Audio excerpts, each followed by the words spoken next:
Ladies and gentlemen, welcome back to the BigSin podcast. I am your host, Sinji. On the other side of this party is Big Tone. Yo, And with us, almost all the time, Ray all day. What's up, guys? Yeah, I do feel like I'm heavily featured. So, first and foremost, apologies about the long awaited, if anyone waited, next episode. With We this got no virus choice. going on, and, due to the circumstances, we couldn't meet up to do this, so we're just doing it through a PlayStation party. Shout out to Sony. And yeah, we were finally able to come up with this solution, and we're here to bring you, as you can see on the YouTube channel, our current topic: Resident Evil 3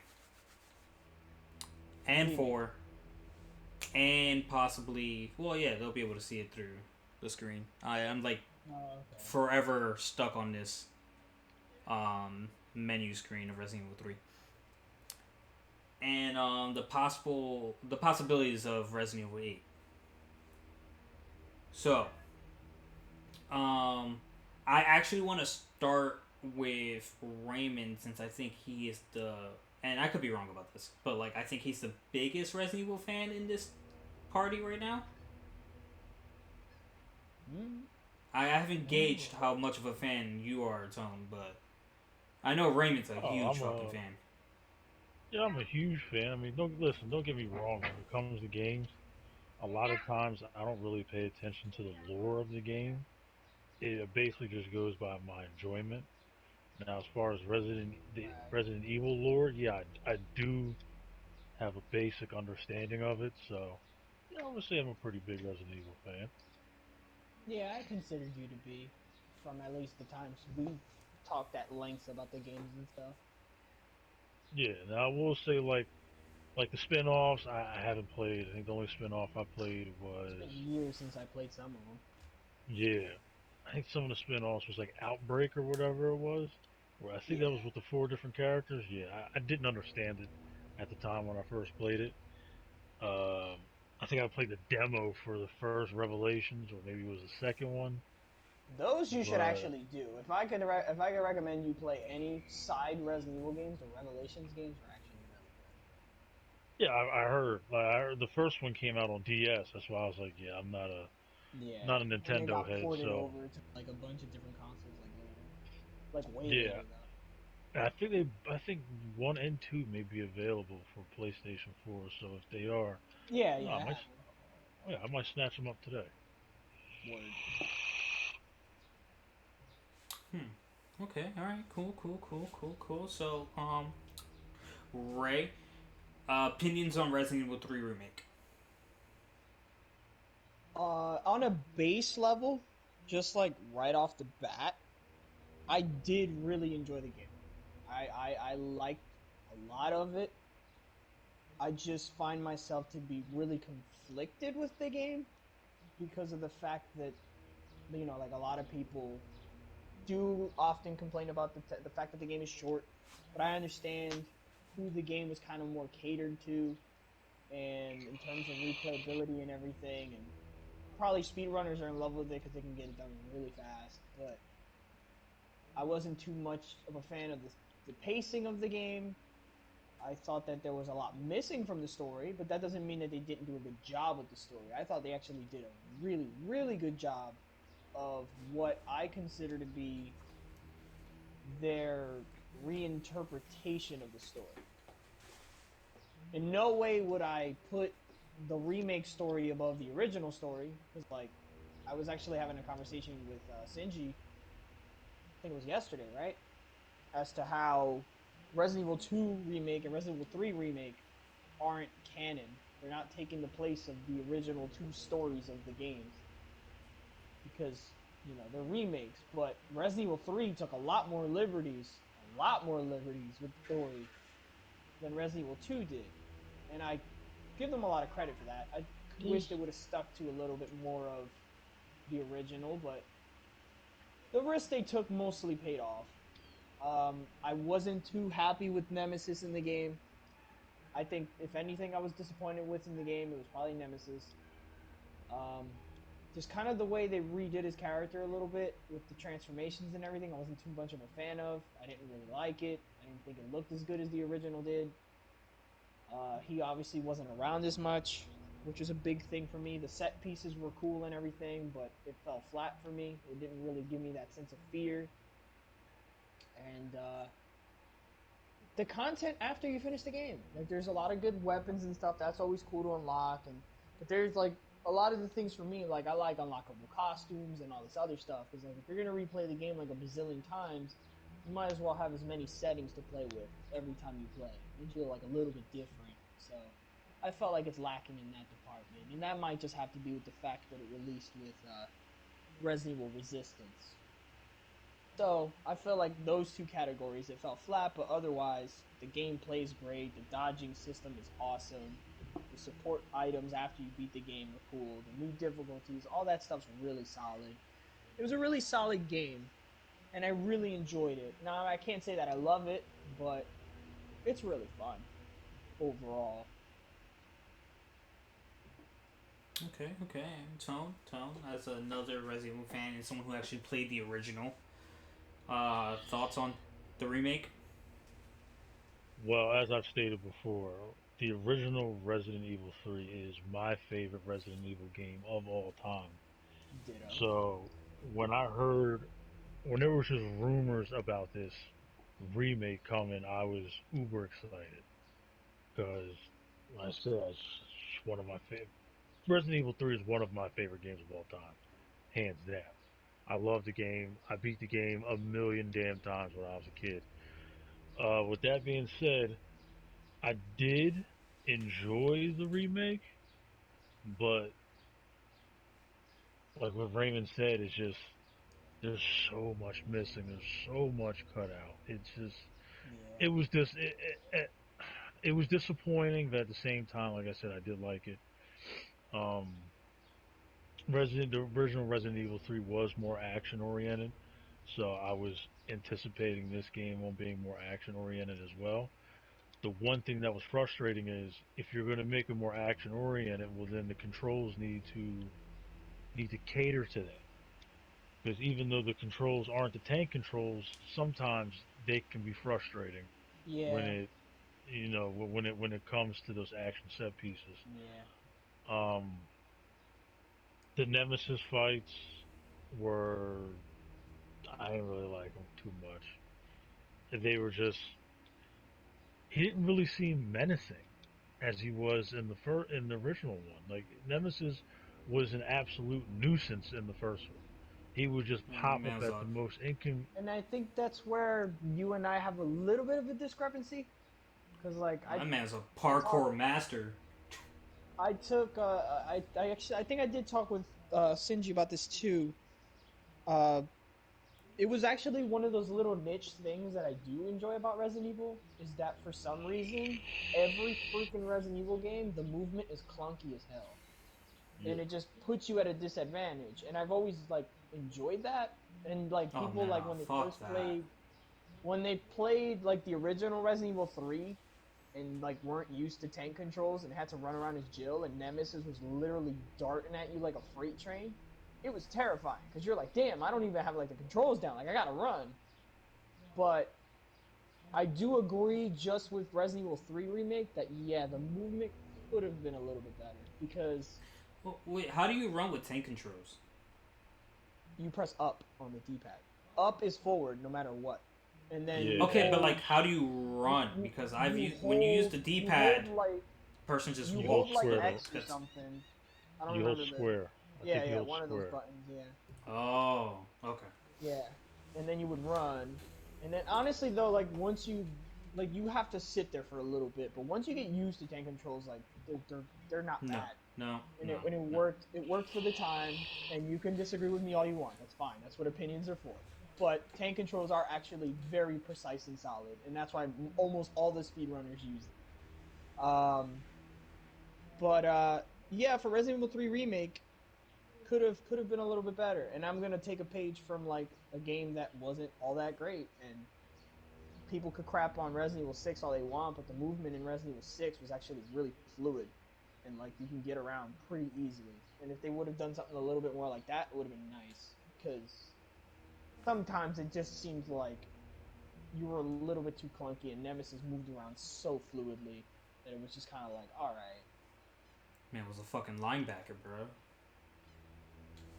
Yeah, and then another thing that I hated was, like I said, they cut out so much.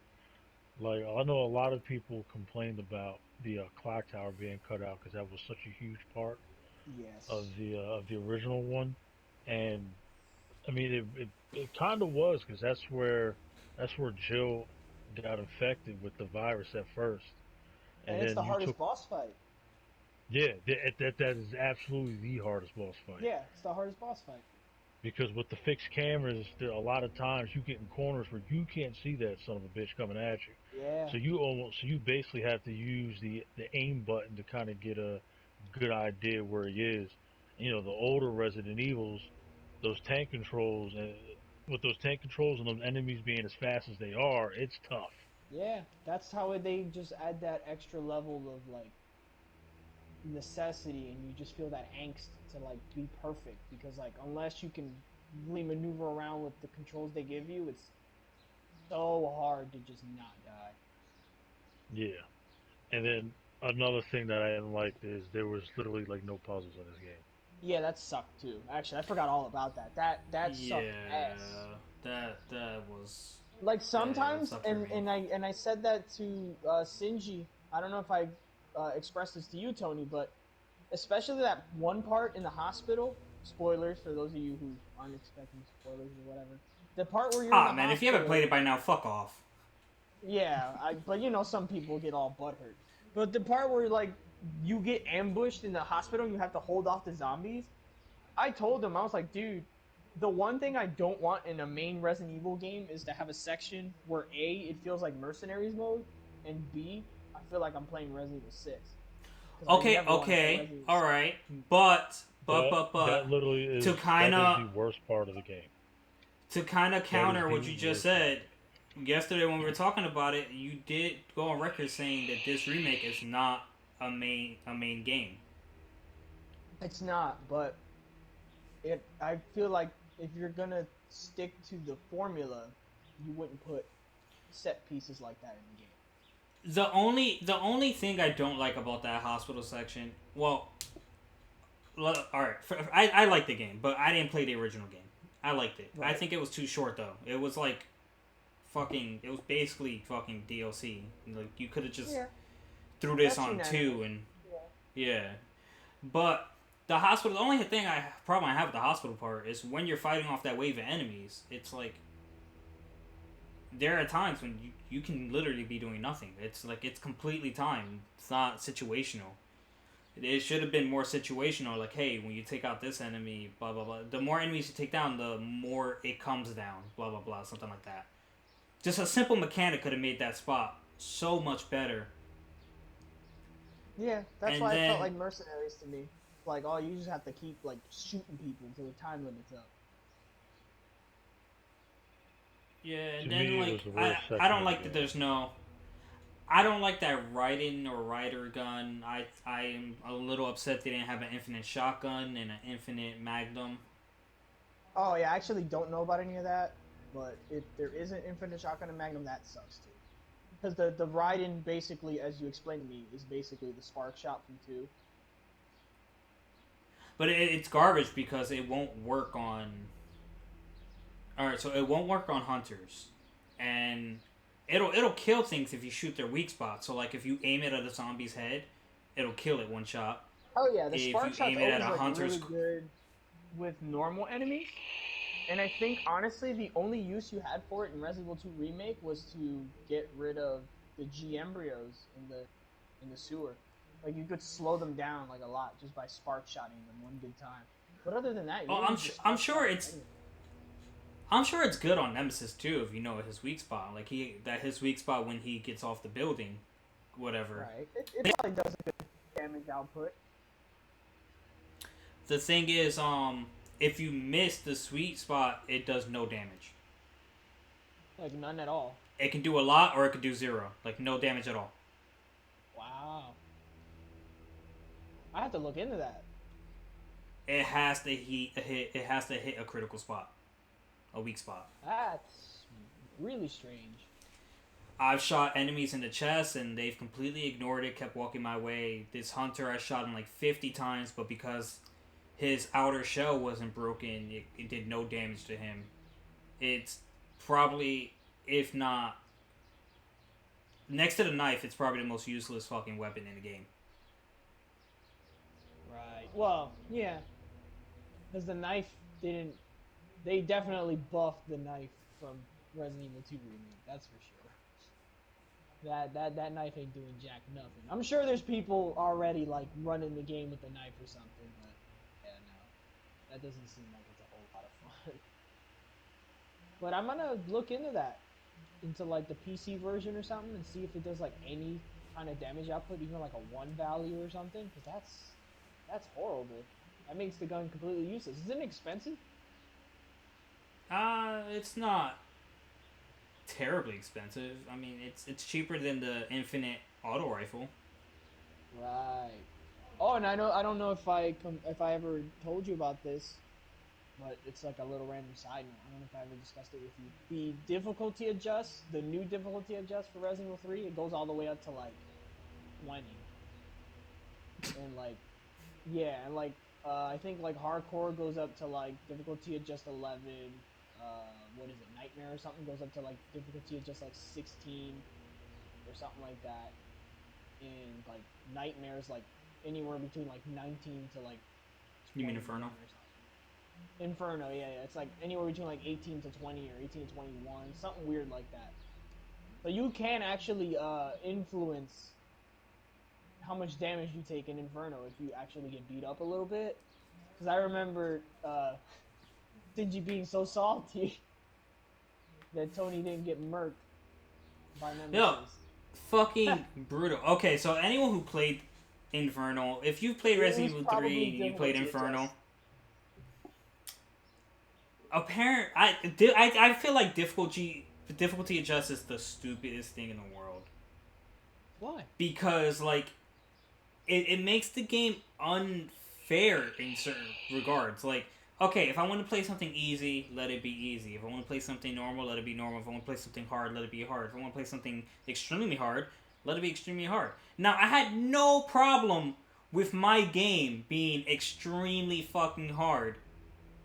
Even though I had the infinite rocket launcher, so the only part I had a difficult time at was the final Nemesis fight. Which you can apparently cheapen out of fucking hitting you if you just, like, touch the core. Because he'll go into animation where he tries to grab you, you get free shots. But this fucker, for a good half hour, straight up spam killed me 20 times. Like, once he hits me, he doesn't let me move. He just juggles my body on the ground until I'm dead. Okay. Which is actually weird, because if you kept dying, that should mean your difficulty adjust should go down. No, it did not. And I continued. I just kept pressing continue. Now, here was my problem with that. It was really frustrating, and it gave me anxiety, because I knew I can do it, but it wasn't getting done. But I was like, alright, I kind of expected him to, like, one-hit you, and he doesn't one-hit you, he three-hits you. And that would be okay, but he doesn't let you get up to do anything about the three-hit. And then we watched Tony's final fight on Inferno, and come to find out, like, he's been hit by hunters, he's been grabbed by regular zombies, and they didn't one-shot me. Mind you, every enemy that grabbed me killed me. One hit. Full health, same items, same exact items Tony had. The defense items, the recovery items, the assault coins, whatever. I had them. So, if that in itself wasn't bullshit enough to me right there, watching the final fight on Tone's end, I watched this nigga hit him, let Tony get up and heal, and then try to hit him again, which obviously had plenty of time to dodge at that point. I was like, dude, you literally didn't even let me stand. You just juggled my body on the fucking ground like I was a basketball. So that part was a little frustrating. I was just like, that's why I don't like difficulty adjust, because I don't even know. I died 20 times and I couldn't get his difficulty to drop. And like this man on record, he went deathless, and he was just like permanently at 19 or some shit. Probably something like that. I was waiting for him to just like break in the middle of this. I was expecting like a big laugh take from Tony. But yeah, because like difficulty just like especially for like speed runners, they don't get hit. So it's like as soon as like you get to a certain point without taking hits or something, like the difficulty adjust will definitely spark up on you. And like after you reach a certain threshold in Resident Evil 3, the enemies can all one hit you because like your difficulty adjust is so high. I don't know how it works for the boss fight. I don't know if in certain sections it locks.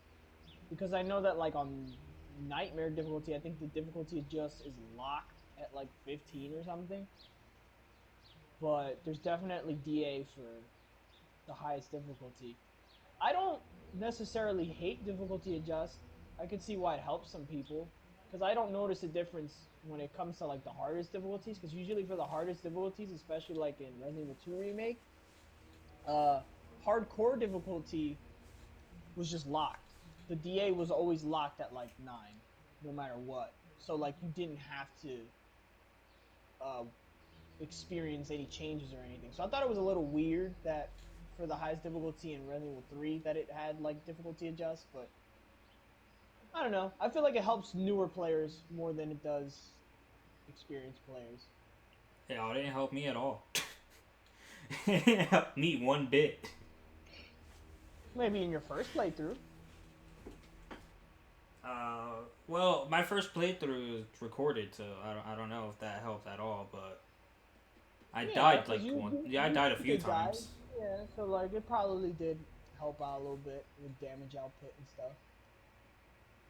Either way, like it's an interesting concept. They've done it for like I think the first time they ever used that system was in Resident Evil 4.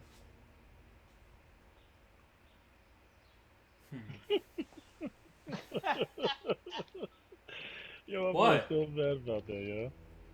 No, man, it was fucking bullshit. And then this nigga shows up to work and brags like, "I got him. I did it faster." You know, fuck you, dog. Because he knew you were gonna be hot about it. That's why he started busting your balls. This is flashbacks to when Tom Clancy's Wildlands had that Predator event, and Carlos had the toughest time with it, and I beat him in 4 tries. Didn't you say you did it with people though? I did it by myself. Who said they did it with people? Oh, it was someone else I was talking Probably, to. So it's like, you didn't do it? And I was like, no, man. It's like, I did it. it And it's was like, well, probably it was probably Jordan. no, it wasn't Jordan. It was someone else I know. Jordan likes doing things the easiest way possible. That's why he YouTubed how to beat Nemesis, the final Nemesis on Inferno the easiest way. Yeah. Yeah, that's why he was bragging to me. It was like, sorry, I did it the right way. Yeah. Going back to the hospital section, that whole well, number one, the end of the hospital section with Carlos felt like horde mode from Gears of War. I hated it. I think that's the worst part of the game. There's no reason to have it. Yeah. It's it's just fucking It felt stupid. forced, and I didn't like it. Yeah. I'm gonna be keep it real with you. I don't really like any of the action set pieces in Resident Evil 3. I don't know. I didn't like it. It's not that I didn't like them. It's just that I felt like it gave me too many Resident Evil 6 flashbacks. I was just like, that's how they basically did almost all the action sections in Resident Evil 6. So like they're kind of like copy pasting. I like the parts that involve Nemesis. Like Nemesis in cutscenes looked really scary. But like once you Yeah. got into gameplay, it was a little bit different. But like the pieces where like they did his stuff, all of his stuff looked really cool. I wasn't a fan of Dog Nemesis and all that other stuff, but Yeah, I wasn't a huge fan of that either. Yeah, his final form looked cool because he has to look like almost unrecognizable. But like that bipedal whatever thing he became, I am not a fan of. I don't like it. The boss fight was like okay, but like eh. But for the most part, yeah, I don't really like the overly action parts where it's like, dude, you have like 17 enemies you gotta blow up. Because most of the time in the original Resident Evil 3, when you had like a big group of enemies like that, there was always like a barrel like right there, or like a way to get out of it like really like easily, or you could just run away. In this game, it was more like, yeah, no, you have like a bunch of enemies, like use like grenades or grenade launcher rounds or something to like blast these fools, especially in the Carlos section. Which I did enjoy the Carlos sections. I just didn't like the end of the uh, the hospital. The hunters, uh, the ones in the hospital, not the gammas. Even though I did like the gammas, I think the hunters were made really well. I Even though they were a bitch to fight sometimes, I thought they were the best designed enemy in that game. Yeah. Um, I'm with you with saying that this shouldn't have been an independent release. This should have just been DLC. Yeah. Like, it was way too goddamn short. And you know I damn I well mean, I think Capcom I could think have put that's like why I a think that's Raccoon why City they edition. I think that's why they included Resistance with it, Mm-hmm. Made it seem like cuz a like bundle. it would yeah, it wouldn't have been enough content otherwise. But like for people who weren't here's interested in Resistance, you essentially paid $60 for And a, since I a haven't even played Resistance, I $20 to feel like that's $30 more than game. enough. I feel like the only reason why they packaged the two together is because any multiplayer game that Capcom has put out for Resident Evil has been booty butt cheeks. They have not been good. What? I think the first one was what, Operation Raccoon City. That was I think it was. fire, and then the Umbrella Corps that came out like last year. Yo, I straight. didn't. I didn't even play Umbrella Corps. I rented Operation Raccoon City from Redbox. I literally had it for 10 minutes and drove it right back. Yeah, for You It sure. know was you know what's awesome. fun, Tony? You know what's a fun multiplayer Resident Evil game? Revelations 2. Yes, beautiful. But yeah, That's no trolling involved in that one. That one's I, actually I really good. I think the reason why they packaged it together because they knew Resistance wasn't going to sell, and they knew Resident Evil 3 was going to sell. And So I don't even hear about it much, even from like the community, because I follow the speedrunning community, everything else, and like they don't really talk about it. Like nobody talks about Resistance. They played it when it first came out, but other than that, nothing. I've seen one video on it, and they basically trashed it. They basically trashed the game. Yeah. So my feeling is they put out these two games, they have them packaged, and I could be wrong, but let's say for instance Resident Evil 3 sold 5 million copies, right? Right. I think they count those separate. So instead of them having 5 million copies sold, I believe it would be 10 million copies sold. 5 million for Resistance and 5 million for Resident Evil 3. That's kind of how the music business works. When you see people put out double albums, uh, so what, Jay-Z's Blueprint, I don't know how much it sold, or Blueprint 2, because that was a double album. Not sure how much it sold. Let's go with 4 million, right? Because he has a double album, uh, the gifts, the gift disc and the curse disc. I believe that's what they were. I don't remember. We're going back fucking 17 years ago. But that album, since let's say he sold 4 million, it would technically count as eight because the one disc sold four and then the other disc sold four. So Jay Z could say, well, hey, look, my album sold 8 million records. That's just more money in his pocket. So if Jay Z's making, let's say, $1.50 an album, well, now he just basically made $3 every album sold off that one CD because he technically put out two CDs. Right.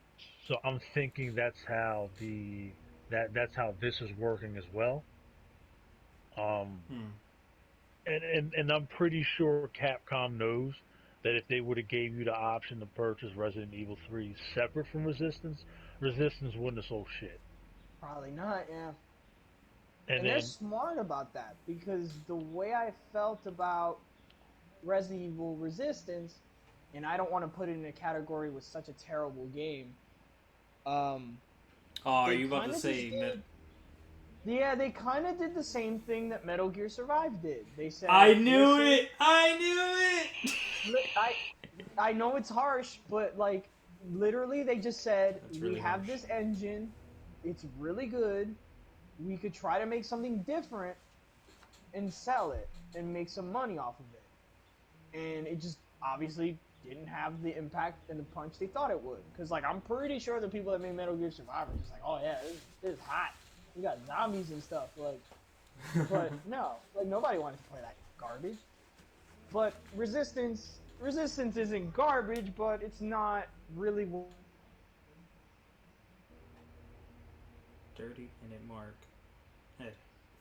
You could have just told me that you hate Metal Gear Survive. You didn't have to kick me from the party.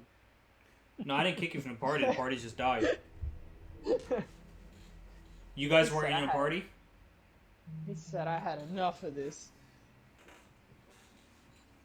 No, you left the party, and then we kind of were just like, oh yeah, I don't think any of this is gonna get recorded. So.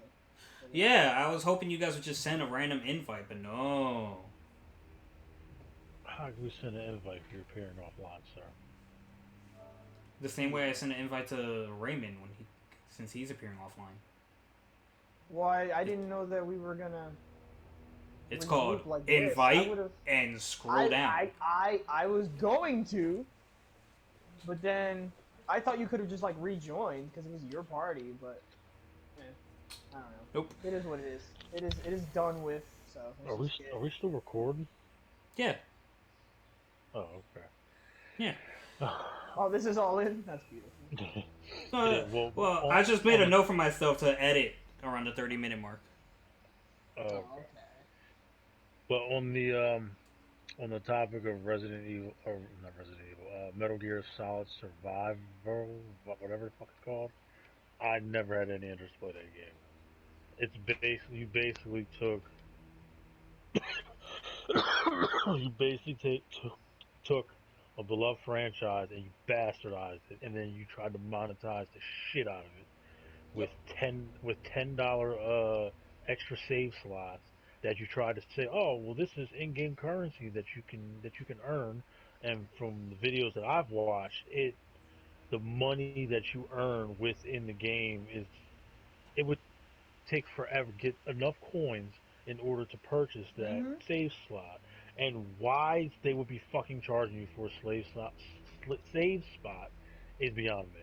Street Fighter does that with It's almost every freaking game. They're like, "Oh yeah, we don't have paid DLC. You can unlock all of our DLC in game." But then like the amount the stuff actually costs, you're just like, dude, like I would have to literally play this game for like 3 months to unlock like one costume. that was one of the issues with Mortal Kombat 11. Like, a lot of people had a problem with that. Like, yeah, everything can be unlocked in game, but you're talking about playing this game for hundreds and hundreds of hours to unlock everything, and then you don't give out nearly enough coins for doing what you're supposed to be doing in games. A lot of people, like, fuck that. Like, I love Mortal Kombat. I wouldn't say I'm a huge Mortal Kombat fan, but I fell I've off. I've been a fan of Mortal Kombat since the second one, Yeah. and I bought Mortal Kombat 11 not when it first came out, but probably 6 or 7 months afterwards. And after hearing all the gripes everyone had, I just basically did the story and threw it to the side. I'm not really I'm not really huge on playing online unless it's Call of Duty or the Division. Right. So in what Mortal Kombat 10, I did play online a decent amount and actually had a pretty decent record.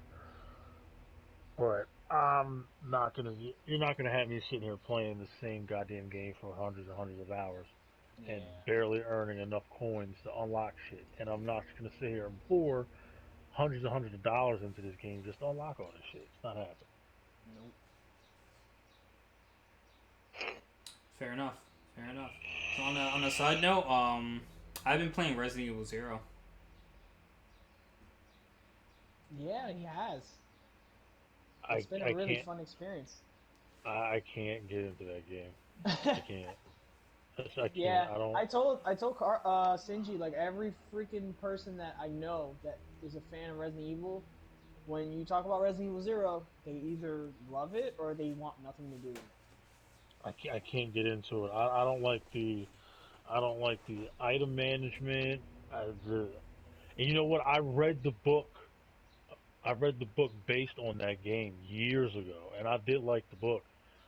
But just this game, I can't get into it. It just I don't I've actually I been can't get managing into my items pretty well. Yeah, Like after playing 1, 2, and 3, I kind of like have a feel for like what I should be bringing with me at certain times, and like it right. saved me a lot of backtracking. There's gonna be some parts of the game that are tricky, with like kind of like tipping you off as to when you should like expect to like transition. But like I said, most of the key items they pretty much just they'll bring Oh, along Tone, for I worked myself into a shoot our last video you. and died. I fucking I was Rebecca and like I was going into this area and like they gave me a green herb and a red herb and I'm just like, all right, what's coming up? And I go into this room and I see like this puzzly looking machine, and the room is big. I'm just like, oh my god, is this gonna be like a boss fight? So in my head, I was like, well, I don't want to do this as Rebecca. I want to do it as Billy because he has more damage output. So I try to yeah. go back the way and like lower myself. I go into the room and mind you, there's two fucking giant cricket looking things in the room. But I don't want to waste the ammo on them because I didn't have that much ammo to begin with. So I step on the thing and mind you, I accepted I was gonna get hit a couple times. I swapped it back to Billy and try to lower myself. I can't get lowered. For some reason, he can't lower me down. So I switched back to Rebecca, and what did you know? The two fucking crickets just fucking stun locked me onto the elevator and attacked me until I died. I could not get out. Yeah, he got Needless to say, I stunned. had to end the video. I had to end the video there because I have to fucking make it all the way back to where I was. Damn. Yeah, it sucked. It Yeah, sucked. I That couldn't get into it. that game, like honestly, can get pretty unbearable. It's like there's a lot of things about that game that balance wise are just. And you'll notice it once you get to these points, and you're probably gonna be like, man, this is dumb. But yeah, that the game people either love it or they just don't want to do it. Eventually, I will try to beat it. I don't know. Even like the first Resident Evil, like I've gotten to the end of the very first Resident Evil, the original one, Right. and I never got a chance to beat it. You know, back when I was playing it heavy, I was in college and I was playing it on my PSP Go, Mm-hmm. and I had like 4 to 5 hours in between my two classes. So instead of driving all the way home, I would just hang out at the college. We had like a little hangout section where we can go and chill, or you can go to the library. So I would after class, I go get me some lunch, go to the little lounge area, eat my lunch, and sit there and play. I had Resident Evil, the first one, the third one, and I had Metal Gear Solid. So I was working on Resident Evil, and it just so happens I just happened to stop playing it once once my final semester ended, and just never went back to it. I got to the very end and just never went back to it. Mm. Hmm. So okay, Resident Evil 4. It's anything but confirmed that it's the next game being remade. I don't know if it's confirmed, Oh but no, it's like confirmed. it's confirmed. Okay, confirmed next Yeah, release. Thoughts? disappointed, Meh, Why disappointed? disappointed. meh. I'm not. I was never a big fan of Resident Evil 4, and I know that's like a really big one for some people, and like a lot of people, it's like their favorite Resident Evil, and I'll give it all the credit in the world. It was the game that really popularized the over-the-shoulder camera. They had a lot of cool stuff that they really made. Resident Evil 5 is actually one of my favorite co-op games ever. But like, I only played Resident Evil 4 like 3 times because I didn't care for it too much. I actually thought the original concept before they canceled it and redid it was cooler than what they came up with for Resident Evil 4. Although seeing the work they did with Resident Evil 2 remake and Resident Evil 3 remake, Resident Evil 4 remake could probably be like amazing. So like I got my hopes up for that. But as far as like the original Resident Evil 4, it doesn't do much for me. Um, I'm disappointed only because I feel like they should have remade Code Veronica first. Oh yeah. Like you just put out Resident Evil 4, what HD remaster was it 2007 or not 2017 or 2016, some around that time. Yeah. You literally just put that out a couple years ago. Do something with Code Veronica. I feel like Code Veronica is like the redheaded stepchild of this franchise. I loved Code Veronica, so I would love to see that be remade. Um, Now, with that being said, now that we've seen how the stuff they cut out of Resident Evil 2 and Resident Evil 3, I'm scared that this is basically going to be the norm. Like you're just going to cut out large pieces of the game, Yeah. and I think one of the reasons why they are making such massive cuts is because now they're saying that they want this to be an annual thing where they just remake an older Resident Evil game and they throw it out there. And I feel Mm, like they're cutting out these large sections so that way they can save time so they can release this yearly. yeah, and like I, kind of distract people from their main title releases because they've been working on Resident Evil 8 for a minute. yeah, which don't get me wrong, I wish Rockstar would jump on the bandwagon and remake like Red Dead Redemption, the other GTA's, um, Oh, because they would San make Andreas got a remake. Oh my god. It that would right there sell would so literally well. that would print money. And Yeah. I think the reason why Rockstar won't do it is because of 2K, because 2K is like, okay, well you can remaster these all you want, but there is no online to these games, so we basically can't make any extra money. So Um. Okay, but like it's a remake, not a remaster. You could remake it and throw an online feature on it. It's nothing to do what GTA 5 does and just make the story mode world separate from the online world. but who's to say that Rockstar won't go ahead and cut out a lot of things just that way people get to the online faster? And I don't want to go into a different topic, but basically that's what they're doing with GTA 6. Like a GTA 5 story could take anywhere from 20 to 40 hours to complete, which I love the GTA stories. But now they're saying that GTA 6 is going to be considerably shorter because they want to push you online because of course they want you to buy their shark cards and all that other bullshit. And it's I don't know, it's frustrating. To me it's frustrating. It is. Shit, Just reminds me of making when GTA 6 stories shorter. I didn't even play GTA 5 story.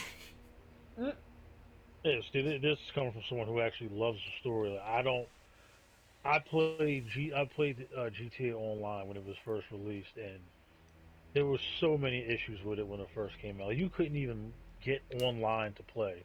It took almost 2 weeks for them to fix that, and then when they finally fixed it, there was there was no way to make good money in that game. And then they made us wait almost what 2 3 years just to put out heists, and even the heists weren't giving you a whole lot of money. I mean, they gave you more money than just doing the regular missions, but you really didn't start making big money in that game until the Doomsday heist came out, But the Doomsday Heist came out what 4 years after the game initially was released, Yeah, three or that four Doomsday Heist years. was lit. Yeah, me and you, we grinded the Doomsday Heist for what 2 months straight. We got our money up and we did a bunch of shit in that game. But That shit was impossible at first with just two of us. but we managed to get through it. Yeah. But yeah, I feel Yeah, like I'm definitely a single player kind of guy, so that's a little disappointing that GTA 6 is gonna be short. yeah. Now going back to Resident Evil 4 remake, I said I feel like they are going to cut out a lot of stuff out of that game. Like, Well, they cut Mercenaries out of 3, which was a big disappointment for me, but that obviously has to do with Resistance. But if they cut it out of 3, they're probably gonna cut it out of 4 too. yeah, and I will say this: I was never a Well, huge they probably fan won't be of. releasing another Resistance with four, so maybe not. Well, they could Ho- do an expansion for Resistance though. Hopefully, they just True. stop making multiplayer games altogether. Just stop. They should, yeah, because like I've never wanted to do Resident Evil multiplayer. Like Mercenaries was the furthest I ever really wanted to do multiplayer with Resident Evil, because like it's only 2 people and you this map and then you're done and that's it. Same thing with like Revelations 2, even though like Revelations 2 was a great co-op story game, and then the raid mode was fun, but it's like all you need is like one buddy to do that. You don't need to like pair up with somebody random. That's the only time I really play stuff online is when I just want to play with my friends. I don't really get online often in video games. Like, I don't need multiplayer. And if you're Fair gonna enough. Fair compromise my enough. story experience to give me an online game, cough cough, God of War Ascension, uh, you can keep that. I don't want that. No, thank you. It's just a way to make more money with microtransactions. That's why there was no single player component to Star Wars Battlefield, and EA was a big proponent of trying to push out games that didn't have single player narratives because they were saying that single player was dead. But clearly, we've had plenty of games come out that had no multiplayer aspect to them whatsoever, and those games did well. A la uh, God God of of War. War. Uh, there's plenty of games that have come out that are just single player, and they've Horizon done. Zero Dawn. Yeah, the Oh my Batman god, games. such a good game. You know, you do not Okay, every. but I remember. I didn't like the last Batman game too much. It's because they forced the Batmobile thing too much. Yeah, that was a huge problem. And then like a lot of the Batman, like a lot of the older Batmobiles that you can get, like the Tumbler and the 1989 Batmobile, like you can't use those in game. You can only use those for those retarded fucking races. Yeah. Oh man. So I don't really remember Resident Evil 4 too much. What was it? What was the story in Resident Evil 4? Exactly. It's like it wasn't that memorable. So it's It was well, the president's daughter gets abducted. kid yeah gets kidnapped, and instead of there being zombies, there's like Las Crazy Spanish Plagas. people. Yeah, there's these there's a parasite they inject into you called Las Plagas, which Yeah. basically takes over your. Oh, I remember now. That's when you stopped really having like zombies and you basically just had like advanced humanoid life forms. Yeah, It's when Umbrella upped up their game. Yeah, they're like, no, we want to make like super soldiers. We're not out here trying to make zombies. We need, which makes sense because like basically the Tyrant Project was trying to A create the super, ultimate life form, yeah. but it got crazy. Like you got to the point in like Resident Evil 5 and 6 where these dudes were like shooting guns and shit, and you're just like, what am I playing? What in the world is this? and don't get me wrong, I actually liked Resident Evil 4. I really I did like did too. Resident Evil 4. It was I just just don't not want I just don't memorable. want to see it remade right now. I think Yeah. it's way too soon. I don't want to see it be remade. You could hell you could have You know remade they're the gonna do first one. 5 and 6. You could have went backwards and gave me another remake of one. I would have been alright with that. Yeah, you could have remade one. You could have remade I would have been zero. immensely happy with a fucking remake of one where you don't have to deal with the fucking fixed camera angles. Aw, come on.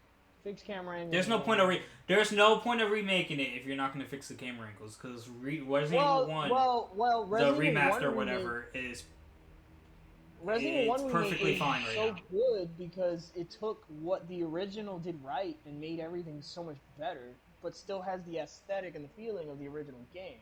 I want to see it remade because I just want to play it in a different play style.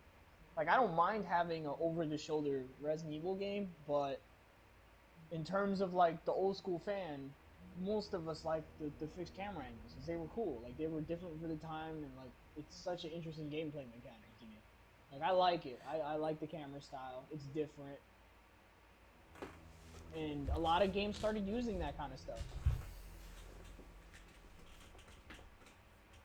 Because like Yeah, in the I got bit so many before, fucking times because that fucking camera, man.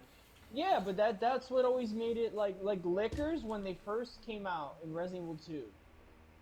The reason they were terrifying wasn't because they did a lot of damage or that they moved quick. It's that most of the time when they set you up to like face a licker or something, that sucker was off camera, and like you never knew where like he was gonna pop out from or like when he was gonna get you. And they played with that. They played within the mechanics of that. They knew like, oh yeah, like this creates tension because you don't really know where it's gonna come from. You have to anticipate it. It's like it just made it that much more unique. It's like the first three God of War games. All those games pretty much had fixed camera angles. Like you couldn't really move anything around. Like the camera was just static. It didn't really move, But and that way they. you can see pretty much the whole area though. Well, obviously because it's not made to be a survival horror game. But when you have a survival horror aspect to a game, you have to hide things behind nooks and crannies because you don't need to be always able to see the enemy. It's scarier when you have a No, but threat that you can't see. I'm saying what I'm saying is that the current Resident Evil, the newest Resident Evil One game that came out, is perfect the way it is. If they actually consider doing it again, then there's nothing to do other than Oh change the yeah, for fucking sure. camera. I can definitely agree with you with that. Like, because now it's already been remade with the classic camera and everything. I don't need it to have the camera for the next remake. I actually want it to be like Resident Evil 2 remake and Resident Evil 3 remake. Yeah, that's what I was saying. That the one I played is perfect the way it is. If they remake it again, they need to update the camera. Yeah, yeah, we can agree on that. I think that Resident Evil, if Resident Evil 2 and 3 remake weren't so freaking like immensely difficult to maneuver around enemies, they could have added that as like a DLC or something, where you could have had a fixed camera mode. That would have been kind of cool. But it just doesn't work. It doesn't work with the way they made the enemies work in the new games. yeah. Because like nothing in Resident Evil, the Wait, classics, is also unbalanced. It's perfectly made to like where like they know that you can't move really good, and they know that they're torturing you with like these camera angles. So like they made it fair. But in like these new games that just Resident have Evil fixed cameras, Resident Evil 7 didn't have too many enemies other than the family. no, Like there wasn't too many of those molded. tart looking molded. That's what they were. Yeah, molded. There wasn't And too that was many of those good. I things. like that because it made the setting that they were going for. It kind of really captured that so well. Like it was an empty house and you could hear like everything creaking and moving, and it's like you never really know what you're dealing with, and you're kind of like oh my god, when is like Jack coming back, or like when's that gonna happen? And then like most of the time you found molded, you're like oh crap, molded, and then you have to deal with them. But I like the fact that the enemies were like really spaced out because it gave like an old school Resident Evil feel, and all the puzzles and all the keys. That's why I really like Resident Evil 7. They kind of modernized the classic Resident Evil formula because I trust me, I'm not a big fan of first person games, but Resident Evil 7, I can't see it any other way. I as a first person game, it's really really good. Yeah, when they first said that was going to be first person, it kind of threw me off at first. I was like, I don't know how I really feel about that. Yeah. But then after I played it, I was like, you know what? It really adds to The aesthetic of the the game. that and the horror aspect to the game. Because I Hmm. ain't gonna lie, I was pretty scared to play that game, I was especially terrified. especially by myself, because you never knew what was gonna fucking happen. I It was was terrified playing that on VR. I felt like I was literally living through like a nightmare. I'm just like, oh hell no, dude, this is too much. I can't Yeah. do this. VR scared the shit out of me, man. Yeah, the first time you ever play Resident Evil 7 on VR, if a person can tell me they sat through that and like didn't feel at least nervous, then I give you all the credit in the world. You have ice in your veins because just the atmosphere and you Nah, just feel like man. you're there. It's like When you first go down into the basement, looking through the VR, not even going down, just looking down there, knowing that's where you have to go. yeah, it feels like you're actually And doing then you that. And just like in real life, you're you know, just like, why would I ever do this? here's good game design because all right, when you finally get there, they give you the basement stairs and they give you the other door. Obviously, you don't want to go in either door right now, but you really don't want to go down that basement. So you go into the door that's closer to you up the stairs. Like, okay, I'm just going to this door because fuck that basement. And then you go in that room and it's a safe room. Like, fucking hell, I gotta go in the basement. Yeah. So you Or the do that time whole where you basement. Hold on. You do that whole basement thing, and then you leave to go upstairs. And as soon as you come out, this fucking bitch is humming. You don't know it's her, but you hear humming. So then you're like, all right, well now I'd rather just stay in the fucking basement than go up there and see what the hell was humming at me. yeah. Or the part where you're in the attic and then you turn around and then the first thing that's at the end of the crawl space is Evie and then I'm just like, oh Jesus Christ. And she's just like not moving and I'm just like, I have to go towards this. I I could stay here, like that's fine. Like she could just go somewhere. Like I'm not getting out of this damn hole. Like, no. Because that whole section was scary enough as it was. It was like so dark you couldn't see anything, and like things were bouncing around and moving, and you're just waiting for something to like pop out, and you're just like, dude, just do it already. Like I'm tired of waiting. Like just yeah, let it be over with. I had that same feeling, and I think out of all the Resident Evil villains, I think Jack might be top three, top five. Like Jack would I have to fucking be love top, Jack.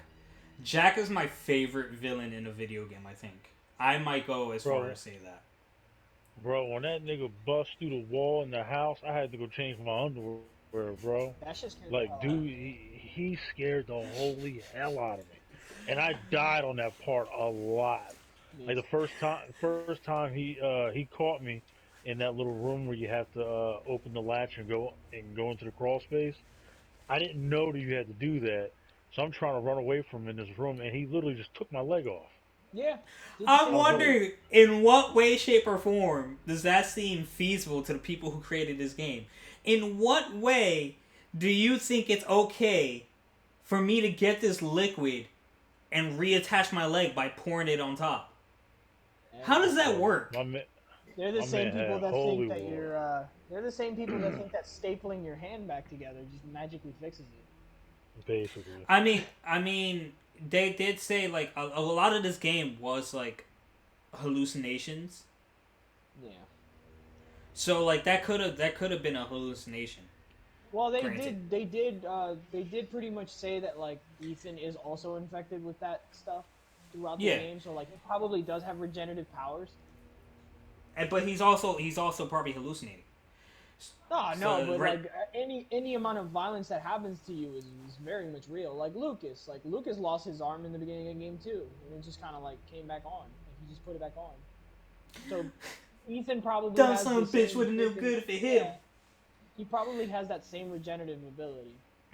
So Resident Evil 7 like really fucking like made me scream in three separate occasions, and Jack was the cause for it twice. The first time is when he went through the wall.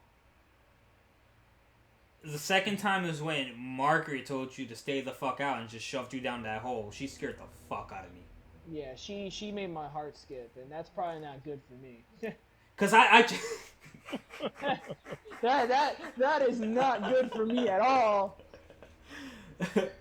oh, okay, all right, okay. Yeah. Um, um, and what scared me more about that is just like I was led into a false sense of security. It was false sense of security because I checked that fucking spot before I went to grab the key. I was like, is anything gonna pop out at me here? Me checking the spot, I done went up them steps willy nilly, thinking the coast is clear, and then here comes fucking Marguerite with her ugly ass fucking teeth, her ugly ass face, and whatever the fuck she hides in that fucking dress and her fucking walk that looks like she's been riding horses her whole life. On that old And town she road. yeah, she just shoves me in this fucking hole. And not to mention, it didn't scare me, but I was just like, what the fuck? When you go back down that hole, she takes her light and you see her crawling away. I was like, what the fuck? And Ethan just kind of no-sold it. Ethan just kind of no-sold it. He was like, well, that's different. It's like, nigga, different? It's not the word. She fucking mutated.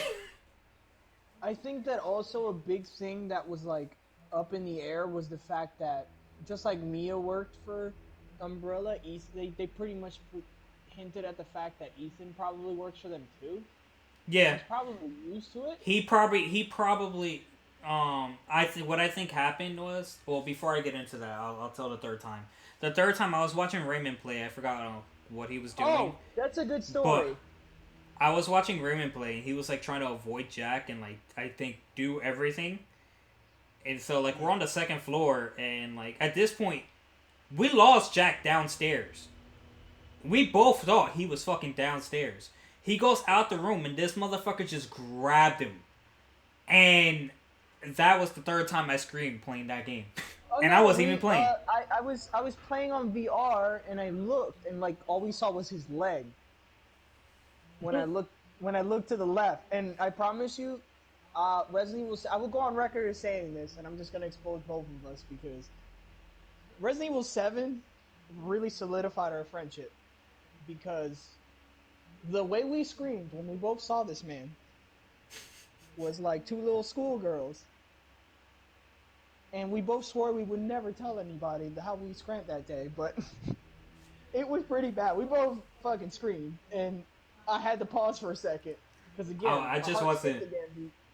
And because both of us, we weren't prepared for it. We were just chilling. It was pretty quiet. I was looking for something. I think we were looking for coins or something. And it was in that little room where you get the videotape, and then you have the grandma's room on the side. And I was like crouched or something, and like a look, and all I saw was like his pant leg, and like I'm telling you, we both screamed. Like I think that was the first time I ever heard him scream. I'm sure that wasn't the first time I played something crazy and screamed in front of him, but that was the first time I heard him like scream when we played something. I just wasn't expecting it at all. It caught me that's completely off guard. That is a legitimate jump scare right there. We both got. I mean, it wasn't even a jump scare. Like that's not one. There's only 2 jump scares in this game. That wasn't one of them. But like he just came out of fucking nowhere. Yeah, that was organic. That was like like jump scares are cheap. That wasn't cheap. That was fucking like, oh my god, what are you doing here? Yeah, it was an effective jump scare. My man came out of the nowheres. Now, before I went on to that third, what did you ask or like what were you talking about before that? Because I said before we get to that. I did mention that Marguerite's boss fight was really good. Nah, it wasn't that. We were talking about Ethan and his possible origins. Oh, okay.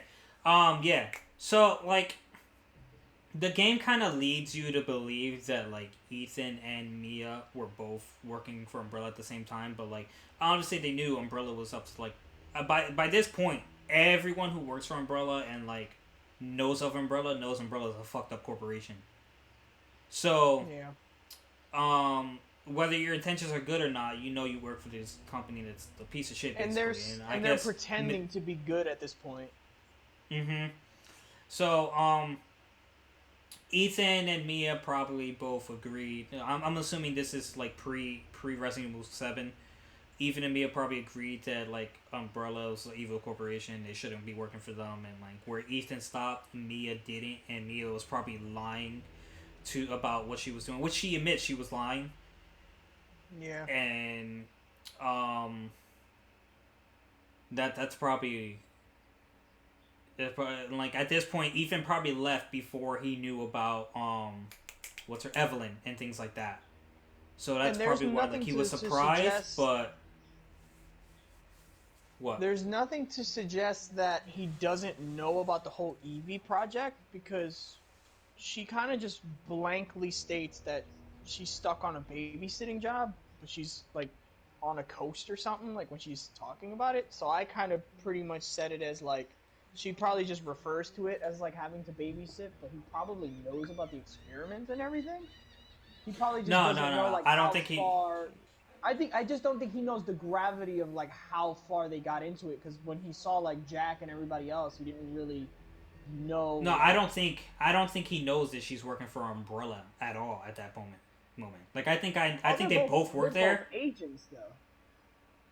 Yeah, yeah, but like I think at that point what was going on was she was doing unquote business trips and using them. She was working for Umbrella, but telling Ethan that they were business trips and lying to him about what she was doing. Hmm. Because when on the boat, he asked her, "Is like you had a part in all this, didn't you?" Like he didn't know. I don't think he knew she was doing experiments and shit like that. Either that or he like knew about it and told her not to get involved, and that's why she started lying to him. There could be a lot that they could do with this, but yeah, that's yeah. Any thoughts, Big Dog? Um, well, I have to say I disagree with both of you. I don't think he knew exactly what was going on. Okay. To me, it plays out like, well, I'll use this for instance, like True Lies, the movie True Lies, where Jamie Lee Curtis thought her husband was this boring ass. What the hell was he like? I think she said he worked in IT or I forgot what his cover was, but then he turned out to be some super secret 007 type agent shit. Okay. I don't know. Maybe because I didn't really pay attention to it like that, or maybe it was something that I missed. But I never got the feeling that he knew what she did. Right. And the only reason why I say that is because I read a lot of reviews on the game and a lot of what the developers had to say. And if you look at the gameplay, if you look at the gunplay with Ethan, like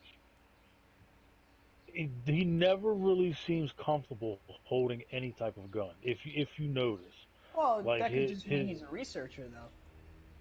yeah, he could be a Yeah, researcher, not like a field operative, you know.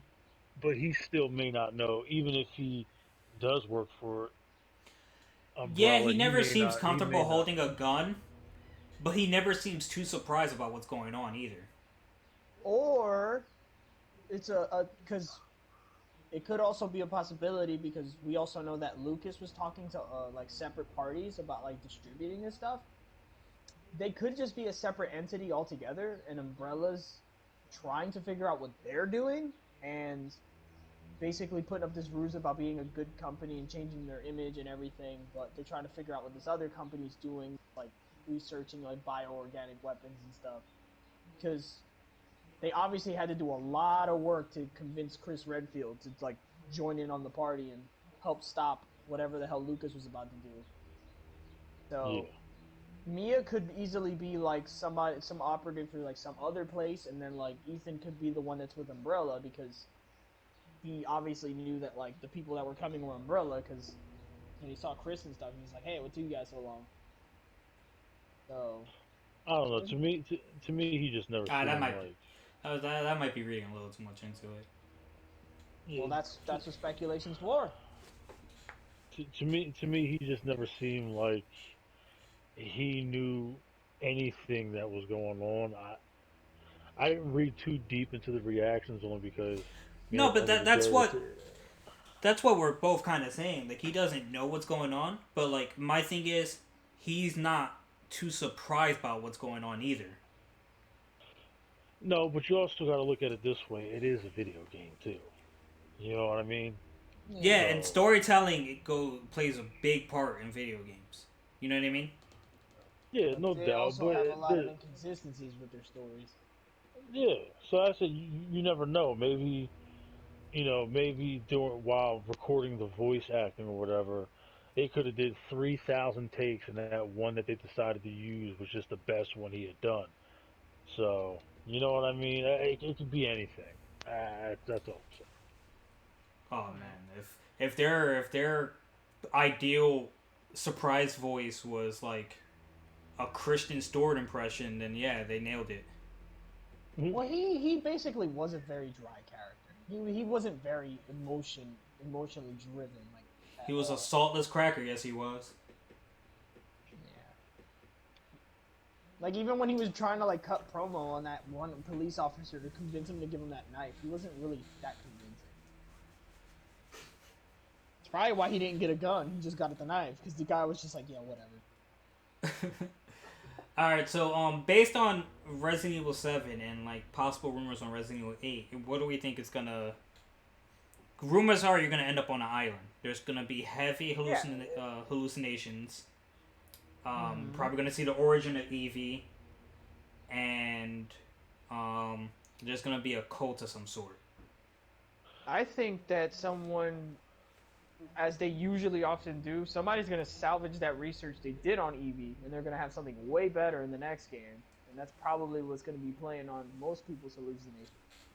I think they're going to blow this story like sky high and get to the nitty gritty of like what actually was going on. Because if they want to keep those same, I honestly feel like they should just keep the same characters and keep going with like Ethan and Mia. But even if they don't, that's okay. But I would like a little more fleshing out of their stories because they were just brand new characters just got put in. So that's neat. I feel like if they're going a different direction with the story, they don't really need to reintroduce all the old characters again. Because I thought even just having Chris at the end was kind of weird. I was just like, this dude doesn't even seem like Chris. I was like, I don't know who this guy is, but ain't no damn Chris Redfield. Well. It didn't say Chris Redfield. It said Redfield. Now we don't Yeah. know how much time has passed. He says his name in the Not a Hero. Yeah, but do you can like it's a first person game. Like, do we know for sure that Chris Redfield is connected to the Redfield in the story? Wow. That's well. This Well, is they're all connected, but do we speculation, know so they're the even same? yeah, even though I feel like that's a bit of a stretch, it's all speculation, so that could be a thing. But they can do Yeah. whatever they want because Capcom's crazy, dude. They make up all kinds of crazy stories. That could be a thing. Like, okay, so there are rumors about Resident Evil 8 being the last game in the franchise. Yeah. And me and Tony talked about this a little, and what we came up with made sense. It might be the game where Chris, Jill, Leon, and Claire, and all the other important characters of the past games, like are finally done. Whoever they choose to bring back. Obviously, they bring back Chris. If they bring back Kiss, they might bring back Jill. If they bring back Jill, I'm just hold on. Can you guys hear me? Yeah. I can hear you. Okay, all right. There was a snuff and an hour 15 mark. Let me just mark it down. Go ahead. I like seeing all my favorite Resident Evil characters and everything. And I guess I'm just gonna sprinkle a little bit of pessimism into this, but they've had this idea before of hey, let's get like all the characters in one game, and that ended up being Resident Evil 6. So I'm hoping that never ever happens again. I feel like if they can find a way to put them into the story responsibly, I'm okay with that. But if they're just gonna like shoehorn everybody into the game, I'm gonna be so pissed. Well, So here's. from what I Go ahead, Tom. from what I understand, what I've actually heard of some of the leaks from Resident Evil 8, and one of the leaks is Ethan and Mia will be returning. Awesome. Uh, I believe Ethan is going to be the main character again. I forgot what the story's about, but there is supposed to the main baddie is supposed to be a witch. Um, Chris Redfield will be in this game, but the way that they described it, he's supposed to kind of be like the enemy almost. He's probably trying to stop whatever it is you're doing because he thinks it's Yeah, like like sketchy. like I said, I watched this fucking video so long ago, so I don't remember everything that was in it. But I do remember them saying he's going to kind of somewhat be a baddie. Ethan is coming back. I believe Ethan and Mia may even have a child together, That's cute. if my memory serves me correctly. You are going to be stuck on an island in a village. Um, there, no one knows how you got there or anything like that. Like that wasn't part of the leak or anything like that. Um, it's most likely it will be in first person. Um, Hmm. If I this don't know. if the next game doesn't support VR, I'll be highly disappointed. Like It, tremendously It better. disappointed. it probably will. Um, I don't know. Like I'm not really all that excited for Resident Evil 8. I'm not either. I just kind of want to Whoa, I know. am super excited for Resident Evil 8. I don't. I I'm kind of not. just want to know what happens with the story. That's it. I'm more. You know what, man? I'm more excited for GTA 6. This new Batman game coming out. The Last of Us Part 2. Like if they said, "Oh, we're delaying Resident Evil 8 for like 2 or 3 years," I would not be upset about that whatsoever. I just wouldn't. That's me personally. I loved Seven. I thought Seven was definitely their comeback game because Six was straight up booty butt cheeks. Yeah. Um, with that being said, I don't know. I just not all that excited for eight. I'll still definitely pick. If I'm not too lazy, I will most likely get the special edition. But I don't know. I'm not that excited for it. I don't Okay, really. I don't so really. I'm I don't excited for really the like. first time I play it because I probably won't replay it again. Yeah, here's what I I want really Resident don't like Evil 8 to Ethan. be. No, I like Ethan. I like Ethan. I like the story. I like the story. Oh Here's yeah, what I I'm like. hoping happens with Resident Evil 8. After sifting through the old games and how you can get multiple outcomes in Resident Evil 1 and Resident Evil 1 and 2, you can choose who you play as. I'm hoping that since they brought in Chris with Resident Evil 7, that because it's a huge island, there are two characters you can play as Chris and Ethan. Now, playing as Chris and Ethan, I hope they have perspective counterpart sections in the game, kind of how like Carlos and Jill in Resident Evil 3, where I'm hoping that like the game, if Mia happens to be there, she has a section, whether it be a big section or a small section, or a 60-40 split, and that Jill makes an appearance and she has a section in Chris's part of the game because it's an island, so it can be as big as they want the island to be. All right.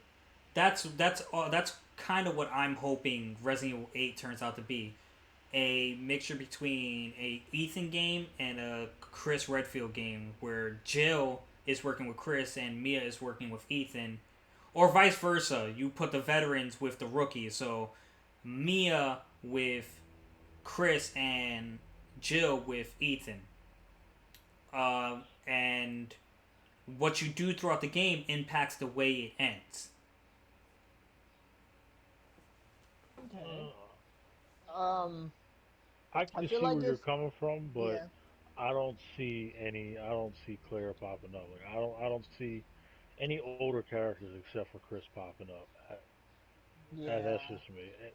And I almost feel like if this island is as big as Carlos thinks it's going to be, I almost feel like they might try to do.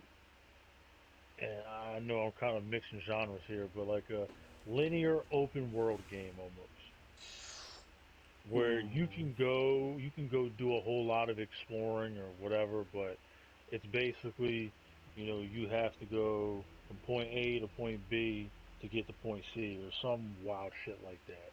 Almost, it could possibly be something like that. But I don't see any older characters making an appearance or anything like that. Hmm. The Chris and Jill split up thing happened in Revelations 1, so I don't think they might do that again. Um, if Jill's handled correctly, I want her. Now, I don't one, know, cause like they did a good enough job of bringing Chris back and not totally pissing me off about it. So I'm like, if you can do it with everyone else, then go ahead. But otherwise, nah. the one thing that I wish Capcom would kind of clear up is what happens to a lot of the characters that you never hear about again. Like, what happened to Carlos? Um, Yeah. did Rebecca get killed? Because I No, feel like Rebecca actually works for like TerraSave or something. She's actually like a scientist now. okay, yeah, because I, I 'cause want I to know never what happened to really Billy, and I understood. haven't even beat the Resident Evil Zero yet. Yeah, now see, there's a theory going around that Billy turned in some kind of like Into Nemesis. vampire zombie thing, like in fucking Jesus. it was in a comic book that which would alluded to what happened to Billy. My God. All right, Um, guys, give me a second, cause these headphones are driving me nuts, and I just wanna unplug shit.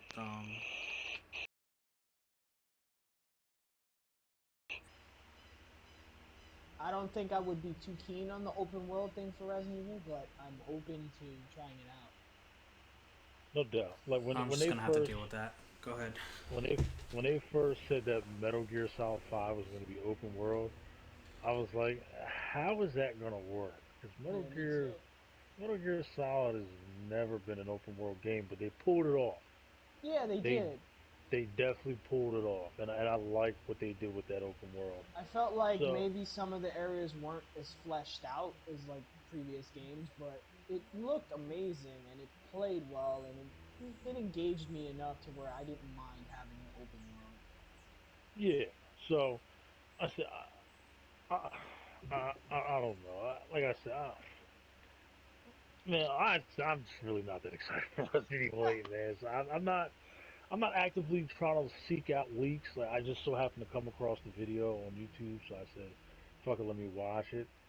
Yeah, But I usually get all my leak stuff from Sinju because it's like he tells me things and I was like, really? And it's just like I don't really keep up with rumors and stuff. yeah, I guess you could kind of say I just don't care. Yeah, I guess that's the same. I don't care. He's like, And I and hate ma- it here. I don't want to talk about Resident Evil and anymore. maybe it's because how how Resident Evil 3 somewhat let me down because Hmm. if I know Carlos might remember this, but I remember talking to Carlos and Jordan about this. But even though I hated this fucking puzzle, I was interested to see how they would redo the water sample puzzle in Resident Evil 3, Yeah. and was actually excited about going back to that. So when that puzzle wasn't in that game, I was like, man, this fucking sucks. I remember being stuck on that puzzle for almost 2 months in that fucking game because I couldn't figure it out. I remember getting almost to the end of the remake, Resident Evil 3 remake, and then like I literally stopped for a second and told myself, "Wait, so that stupid train thing was the only freaking." I was just like, "What?" And after that, I was just like, "Yeah, Yeah, like when I first bought the game home, I had to mentally prepare myself to do this water sample puzzle. yeah." Mentally prepare myself, and then when that didn't pay off, I was like, wow, I'm really disappointed right now. And most of those puzzles were RNG, so like there was more than one solution. So like if you played the game over, like the solution you probably memorized might not be the same solution you got to get. There was four Yeah, different so it made solutions. especially for speed running, it made it a little more difficult because it's like, okay, it's not the same exact thing every single time you do it. Yeah, and another thing that I didn't get to touch on is when you brought up the unlockable costumes. Yeah. I remember in the old in the original one, I don't remember all the costumes, but I do remember my favorite one being the girl from Dino Crisis. Yes, that was amazing. That was my favorite costume, and I was so disappointed that the only unlockable costume they had for Jill was that retarded ass Resident Evil 1 costume that I And it cannot stand. it wasn't a one for one copy of the costume either, which was interesting because I was like, oh well, they remade the Stars outfit. It's not exactly the Stars outfit because if it was exactly the Stars outfit, I would be totally fine with that. But they And had that in the original too, like you can unlock the Stars outfit. yeah, and I don't know if it's maybe because I didn't pre-order the game, but I never got an option to buy a costume for Carlos. Yeah, I think that was just pre-order, and they probably are gonna patch it in eventually. So Hmm. yeah, I don't know, man.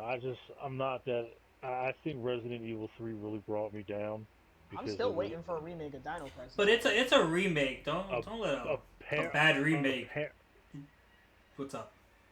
apparently there's a Dino Crisis remake in the works. Yeah, and I'm so excited, and I don't want to get my hopes up, but if there is, I'm all over that. Now, we'll say I played Dino Crisis 1, but I never beat it. And you're gonna think this is funny, but remember the like the mini puzzles you had to do for the doors? Yeah. Like I there was one door for some reason I could never figure it out, so I stopped playing it.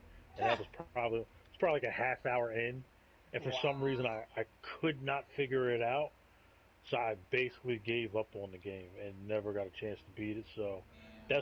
that's one thing I wish I would have never did. I wish I would have beat Dino Crisis I and just really kind of feel like stuck they with could it. do so much with that game. Like they could add so much more dinosaurs and all kinds of stuff. It'd be so cool. Well, at this rate, they'll be taking shit out instead of putting stuff in. I know, and I don't want that because literally Dino Crisis One had like four different dinosaurs. It wasn't really like a lot. They just worked with what they had. Yeah, Yeah, but it was a great it game. it was basically Resident Evil with dinosaurs, Yeah. but it was Then Dino Crisis Two was like an action kind of game, and they had like way more dinosaurs and stuff, which was pretty cool. what what game company made Parasite Eve? Oh, Square. Okay, what the hell was that game about? I remember It's that really hard to explain. because I remember a lot of people like being hype over that game back in the day, like in like Game Informer or Game Pro magazine, not Game Informer, but Game Pro magazine. Yeah. And I never understood why it was such a huge game. I played it after after I was old. Like I didn't play it as a kid, so I don't know why it was hyped up back. I didn't know actually that it did have that much hype back in the day because I never knew about it.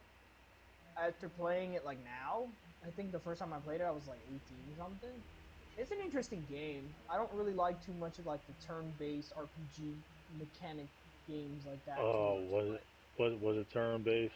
it wasn't turn-based, but like there was a weird combat system. It wasn't like you just stood there and shoot stuff. There was kind of like a you take the shot and it does a certain amount of damage, and it was like really weird. But the story got like really interesting, and it takes a long ass time to beat the game the first time you play it. So it was really interesting. But I mean, it's an interesting game to get a remake of if we ever did. That'd be Yeah, really interesting. I kind of always wanted to try that game, but back then I wasn't working, and the only way I was going to get a new video game is if I asked my grandfather or I had a job. Right. I think one game that would like knock it out of the park in terms of a remake. But I don't even remember the company that made the game. Uh, if they would just remake Dead Space, it would literally sell itself. Oh, it was someone under EA. I forgot who Yeah, it was, it would sell itself. It would be but easy. EA basically ruined that franchise because I think Yeah, the third one they try to monetize on it. yeah. That's what they do with almost every damn thing, just like Konami. Yep. You know what I would love to see? I would love to see Sony somehow, which I think they're actually in talks of doing, is buying the rights to Metal Gear Solid. Huh. buying the rights to Metal Gear Solid and putting out just one more. Because I will say this, Hideo Kojima, he may right now after releasing Death Stranding and playing Death Stranding, I think he might be a little overrated right now. I It's it, I feel like, and I have not finished Death Stranding, so that tells you enough about how he didn't exactly hit the mark with it as I thought he would. I'm still gonna finish the game and everything, but I feel like this was just something that was a brainchild for him, and he really thought that like, dude, this is gonna be so cool, and then like it was a unique game concept, and you had the big names on it, but it wasn't it. I think like I just felt like he was either really getting his hopes up on this one and thought it was going to be such a surefire hit. But it's well, definite. I think it's definitely his first game that didn't quite hit the mark. yeah, because The I Zone of mean, the Enders was good. when I first started playing Death Stranding, like 40, 50 hours in, I was hooked. Like I liked it. Or I loved it actually. But then once I hit the like 55, 60 hour mark, I was like, this game is so fucking boring. Yeah, You're basically a UPS delivery man without a fucking truck. it's a very dry game. I couldn't believe how bland it was. Like Yeah, that's why they, I knew that it wasn't gonna hit with audiences that well. And I'm just like, yeah, this ain't it. Like, you can't sell this to everybody. Like, people that like your stuff are gonna buy this, but like everybody else, no, they're not gonna want to play this. I almost Hmm. feel like because of his name, people were like, I feel like he just thought that people would buy the game strictly off of his name. Yeah. And then I remember having a conversation Oh, with people did. Ryan. Oh yeah, I Oh, did. for sure. Yeah, I did too. But I didn't. and I remember having this conversation with Ryan where I was like, I feel like this game satisfies people in the world we live in today. Being as though, in the game you earn likes, right? Yeah. So almost like in real life, like people, well, people who are really big on social media, they feel what's the word I'm looking for? Um, they're like they're looking for likes. Like I've heard of people where they'll post something, it won't get the reaction they want, so they'll delete it and they'll repost it just to search for just to get validation through those likes. And Yeah. I feel like that's why he was like, you know what? I'm just gonna put this game out the way it is. This like system may be enough to keep these people playing, He's and always just been one to take way too long to make something. yeah. And I mean, he definitely tries to encompass way too many underlying messages and way too many hidden themes in his games, and I, a lot I, of people almost, ain't about that shit. I almost feel like this game was almost. I feel like Death Stranding was almost like a social experiment, if you will. Mm-hmm. Like I don't have to put too much into this game. We're gonna have a like system so that way people can feel validated and almost kind of. I'm trying to find a good way to put this. All right, so like for instance in the game, right? Like I've come across ladders or bridges and stuff like that are in the most convenient, best places for you to traverse the land, right? And you'll see these structures will have like upwards to 10,000 likes. That one guy put all his resources into making. Mm-hmm. So that guy almost feels validated and gives him more of an incentive to actually stay in the game in that world to make it more convenient for everyone else within that strand network. So I Yeah. almost so I almost feel like he included the likes in this game just to keep people engaged and playing.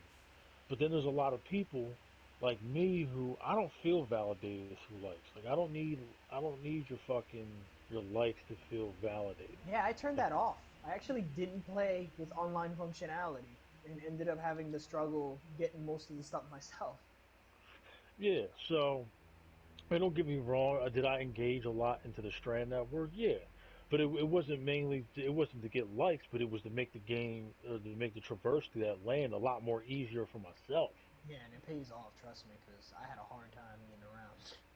Yeah, especially when you get to like the second section of the game. I think it's the Midwest, where Mm-hmm. you can literally build a road around that whole entire area. And I did contribute to that road because it makes it so much easier to fucking get around. Mm-hmm. So I don't know. I just He likes that kind of stuff. Like he likes people having a sense of like community and working together and all this other stuff. Because like when they data mined like Metal Gear 5, you know, they had that special cutscene from for when like you disabled all the nukes online. Like basically, he was trying to lead you into nuclear deterrence within a video game, and like it completely went over everyone's head because like people were developing nukes like crazy because you get points for that shit. And there's the hidden honor system in that game that isn't talked about, and it's like there's just all this underlying stuff that he kind of just wants you to like pick up here and there, and then work together as this community and stuff. And like most of that stuff that he tries to do like misses the mark with most people because like most people are just kind of like, yeah, it's this game, dude. And he's trying more towards the like in a ways like how a movie would do. It's like I'm trying to convey this like deep message to all of you, and like nuclear deterrence is important and all this other stuff. But like most people weren't about that. They were making nukes like crazy. So I feel like he was trying something different with this one, and the whole system for the likes and like getting everybody to work together, and like it's so much easier to play this game if you just have friends. Like it was interesting, but like I wasn't about it at all. Yeah, no, I'd rather just do this by myself.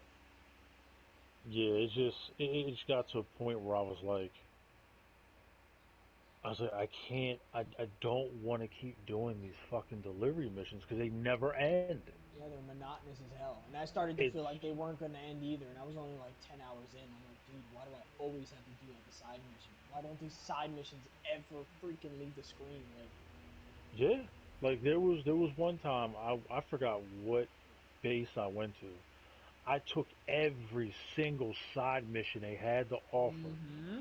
loaded up all the delivery shit in the truck, delivered everything that was in this truck. It took me maybe 20 minutes, maybe a half hour to deliver everything because I was on the road.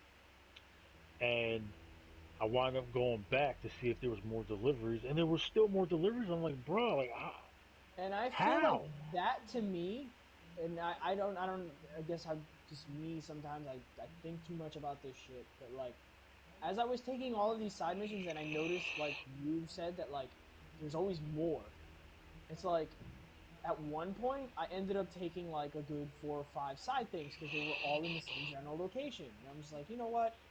It's a bit of an over encumbrance, but I can make it work because I'm trying to help out. And it's like then you realize that like up there's a bunch of rain, up there's a bunch of enemies, up there's a bunch of this crap, and you all of a sudden start to feel like I can't help all of these people. Carry your own damn luggage. I was like, no, screw you. Like I'm leaving this shit on the floor. You do it yourself. Like I don't care if I fail the mission because no he matter ran how you. much you do for people, they're always gonna want more. They're taking advantage of little old me running all these damn boxes everywhere. So like, I had like that really like philosophical moment just off of that, and I'm just like, but this is the kind of stuff that Kojima likes. He likes it when you like overthink like all this stuff he has in the games, just like he did with like Metal Gear 2 and stuff. Like, you know, he likes that kind of stuff. So like, in a ways, like I appreciate the game for leading me in that direction of like thinking about stuff like that, but at the same time, I still have to do a lot of this crap to progress in the game. So it's like you're still gonna make me carry the damn boxes, and I don't want to, and that's not fun. Like it's interesting and like the mechanics are cool, but the game stops being fun. And to me, like if I'm not having fun playing something, forget it. Yeah, I think one of the one delivery I hated the most was when you had to deliver pizza. Oh God, I didn't get there. I didn't get there, and I wish I did because that would have been hilarious. Bruh, like you literally had to go from one side of the map to the other For delivering this pizza. freaking pizza. You couldn't put it on your back.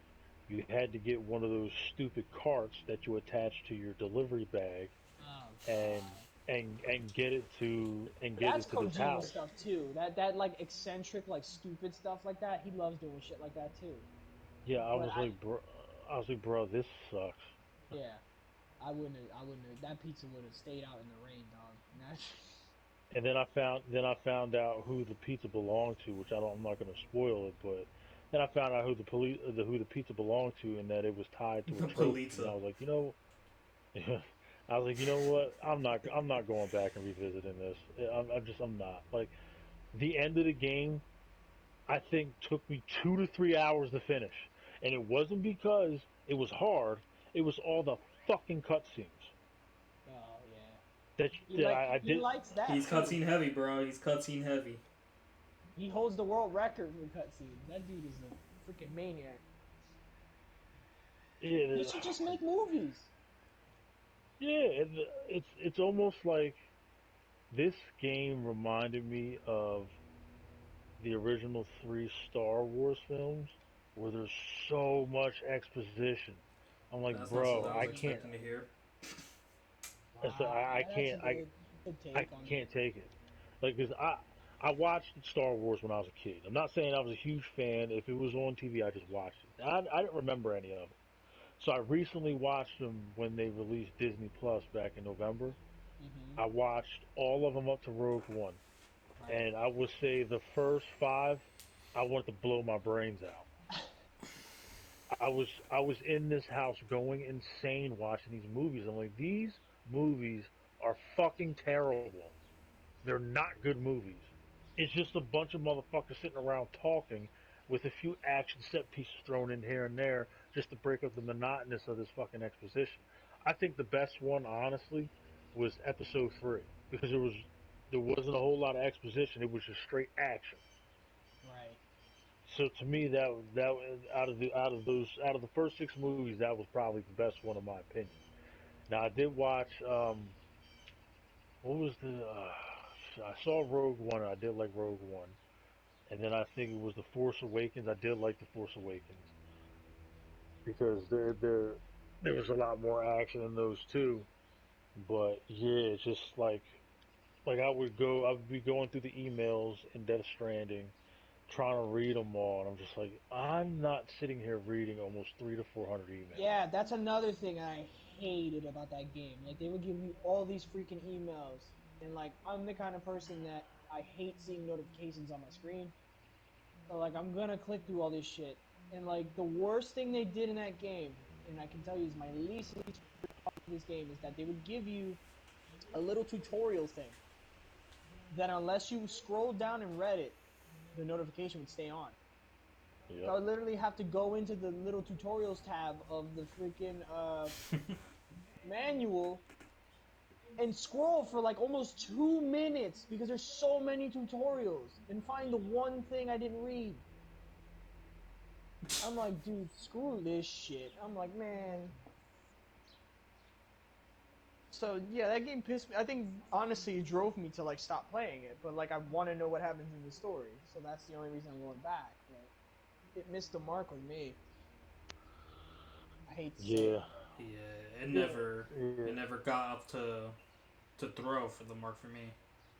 Yeah, no, I was only ever gonna like I was hoping that like the game would like blow me away and it'd be like, nah man, like you gotta try this, but like I'm like, no. I Like knew I would not succumb you to this video game. You would hate every part of this. I knew something was up. There was two things that had me thinking that Death Stranding wasn't what it was going to be. That was when, like a week before the game came out, maybe even a couple days before the game came out, I started seeing a bunch of videos where people were saying, you know, this game isn't what they said it was going to be. They were basically saying buyer beware. and I didn't want to watch the videos because I didn't want anything to be given away. But it Right. kind of got me thinking, like, ew, maybe I should wait a little bit, but fuck it, and I'll still get it. And I hate then to when I say it. I hate to say it, but Death Stranding is one of those games or one of those movies, one of those contents that had a much better trailer than they did actual content. oh yeah, absolutely. And then another thing that was a red flag was when I went to GameStop in Summers Point to buy this game, and they were saying that they only got 17 copies. And I'm sitting there thinking, this is supposed to be like this game people have been excited for since it was basically first announced in what, like 2016, 2017. Like people have been excited about this game. Why the fuck did you only get 17 copies? And really, they only got 15 people reserved it, so they only had two extra, which were bought. So then I had to go out to the Hamilton Mall to finally get a copy, and even the Hamilton Mall didn't have a lot. Like they had one more copy, so I was like, something don't seem right here. Like I honestly don't think this game is as good as I think it's going to be. And boy, was I right. It wasn't as. I didn't play it when it first released because I probably was just broke or something. But I didn't play it when it first released, and I started hearing people like have mad reviews about it, and I'm just like, maybe it's just one of those things because like not everything Kojima ever made was a blast with people, and like I can get why he kind of gets misconstrued, and then like people just don't like his stuff. So I was just like, I'm gonna give it my own chance and digest it on my own. But I definitely was nervous about it going in, and I can see why. I'm like, this game is far too monotonous for a casual person. Like this has all the right to not sell. Yeah, and I remember even having this conversation with Ryan, like, It's an because he, experience, not a game. yeah, because when he was playing it, we came to the conclusion like, yo, I do not like this game, but for some odd reason I find it fun. Yeah. But then after 50 hours, I was like, this game is no longer fun anymore. And here's the one thing that really grinds my gears about Kojima, which I understand because it offers different ways to play the game. But I remember this first crept up in Gears of War 4, or not Gears of War, god damn it, Metal Gear Solid 4, where you could get these ridiculously awesome weapons. The way you can customize these weapons was crazy. Yeah. But then you were basically told or encouraged not to use them. Mm-hmm. Because So I'm like, he has that underlying message of deterrence, like he did with the yeah, nukes in five. yeah, so it's like, why the fuck would you put these guns in this game if you're basically telling me not to use them? And it's the same thing with Death Stranding. Like, they give you all these. You can't really customize the guns like that, but they give you pretty good guns. But then they say, oh well, if you kill enemies, it adds to the BTS. I'm like, well, I don't want to add to these fuckers. There's already enough of them in the world. So, so then you're basically forced to using guns with rubber bullets, which, I mean, it was still effective, but at the same time, it's like, why don't you just give me non-lethal weapons instead of giving me lethal weapons? It's And stupid. the fact that they make you do so many deliveries makes other parts of the game that were really good really annoying. Because I remember when I first encountered these suckers that are just invisible, and you had to, make sure the baby's not crying and traverse your way around them, and they're a legitimate threat. Great, the first time I played it, very tense, very, very crazy moment. But like after my 27th delivery, when I'm just trying to get from point A to point B, and it starts raining, I'm just like, oh, you gotta be shitting me. I was like, I Yeah, do not want to do this right now. And then you rust out my bike, and then I can't do nothing with that, and it's like, this sucks. I'm yeah, like, this just or sucks.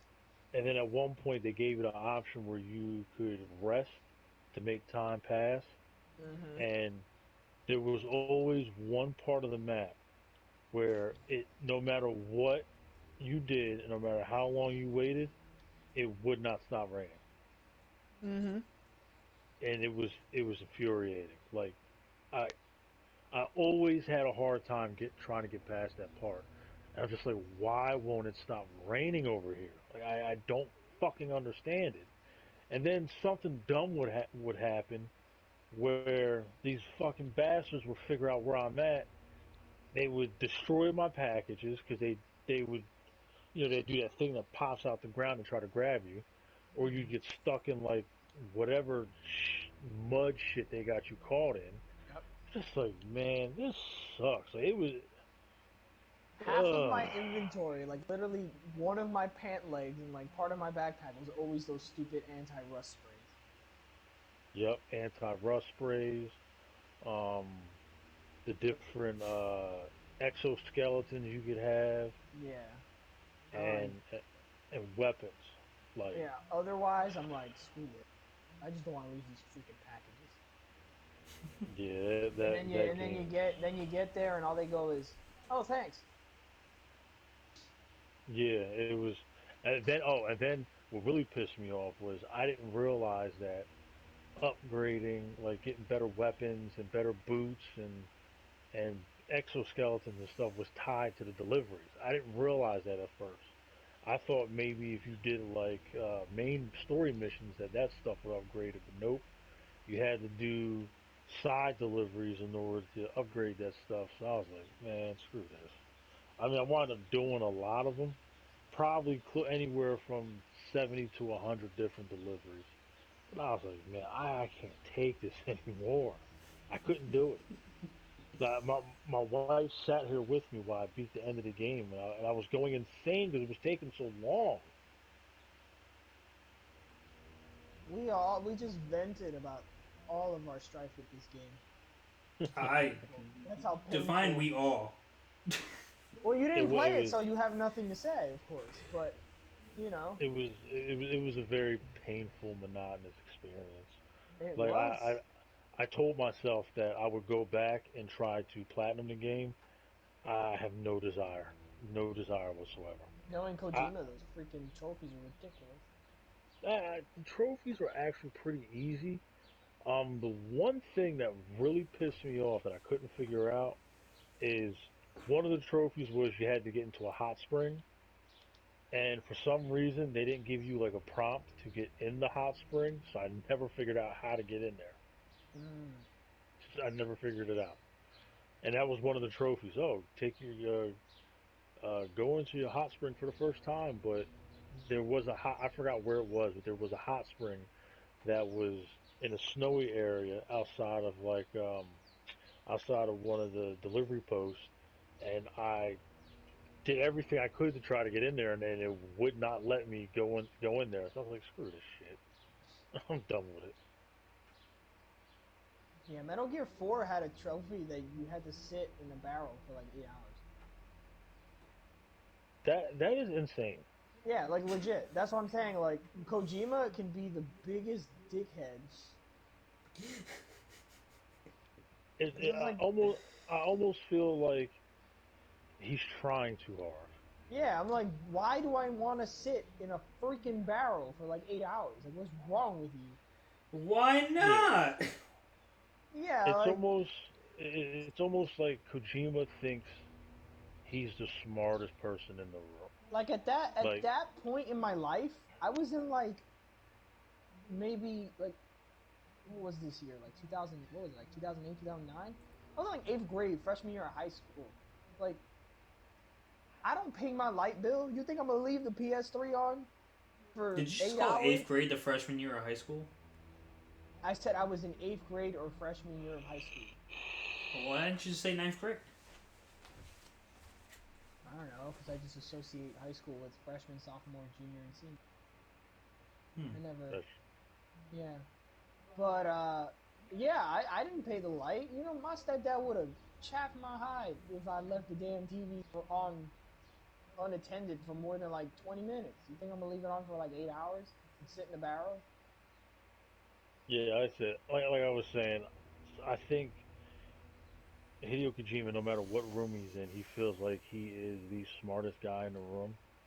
So I feel like what he thinks he's doing is creative or innovative or some shit like that. It really isn't. It's And he just probably doesn't have people to tell him that, like, nah, this sucks, man. yeah, he probably has a bunch of yes men. Yeah, he probably has, like, because, like, especially if it's, like, most of his teams are Japanese and stuff, they probably just respect him so much that they're just not going to say anything. Yeah, and I mean, don't get me wrong, I respect the work that he's done. I think Absolutely. the only games I've ever played of his was Metal Gear Solid and Death Stranding. So from just from playing those games, like yeah, absolutely, I respect him. I mean, I bought Death Stranding off the strength of his name, and was going to buy the Silent Hill games off the strength of his name. I'm not a Silent Hill fan No, but to whatsoever. be fair, that Silent Hills game would have been phenomenal. It would have been. Yeah, but who knows what kind of wacky, weird shit he would have put in that fucking game. Hey, Who It's knows? Silent Jesse's the one Hills. As movie long as it critic. scared you, it would have been perfect. Oh, speaking of Silent Hills, apparently that's back on. They're more about, like, tension, so, like, they definitely got that with that game. The jump scare was terrifying as hell. And if they got that and then, like, put that shit in VR, then I probably wouldn't play it, but Well, apparently there's supposed to be a Sony's supposed to be buying the rights to that game, and Kojima's supposed to be working on that pretty soon. well, that's cool because like him and I'm with Guillermo it. del Toro I'm are with it. great friends. So like they're gonna work on the game together. So with it. Uh, so I really just want to get a Metal Gear Solid 6. I Me do. too. I, Well, Metal Gear. technically we do. It's a pachinko machine. Oh God, Yeah. a real Metal Gear Solid 6 game. Because Yeah. even playing five, like you can tell, like it wasn't done. I wasn't fully satisfied with that game because it just even before all the reports came out that it wasn't completed, it always felt like there was more to it, and I Yeah. couldn't understand why some of the missions were just replaying missions you already had done. I couldn't understand it.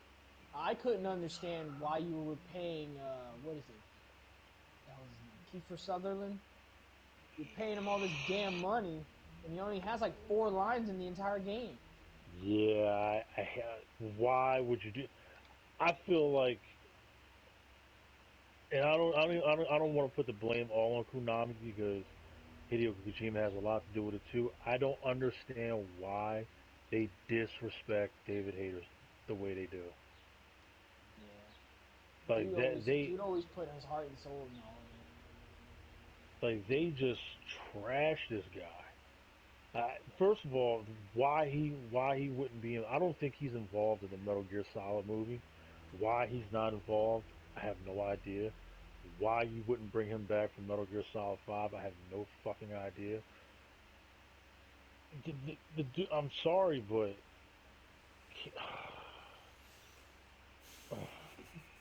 they did my man dirty. They did him dirty. I remember when the reports first came out that they were doing a Metal Gear Solid movie. David Hayter was begging and pleading to be in the movie to play Snake. Why not? Let him play Snake. Yeah. He He probably would have knows the got in shape and everything. yeah, he knows the character better than anyone else. So let him go and play this role, or let him be a consultant. But they just basically axed him out, which is a fucking shame, man. Absolute shame.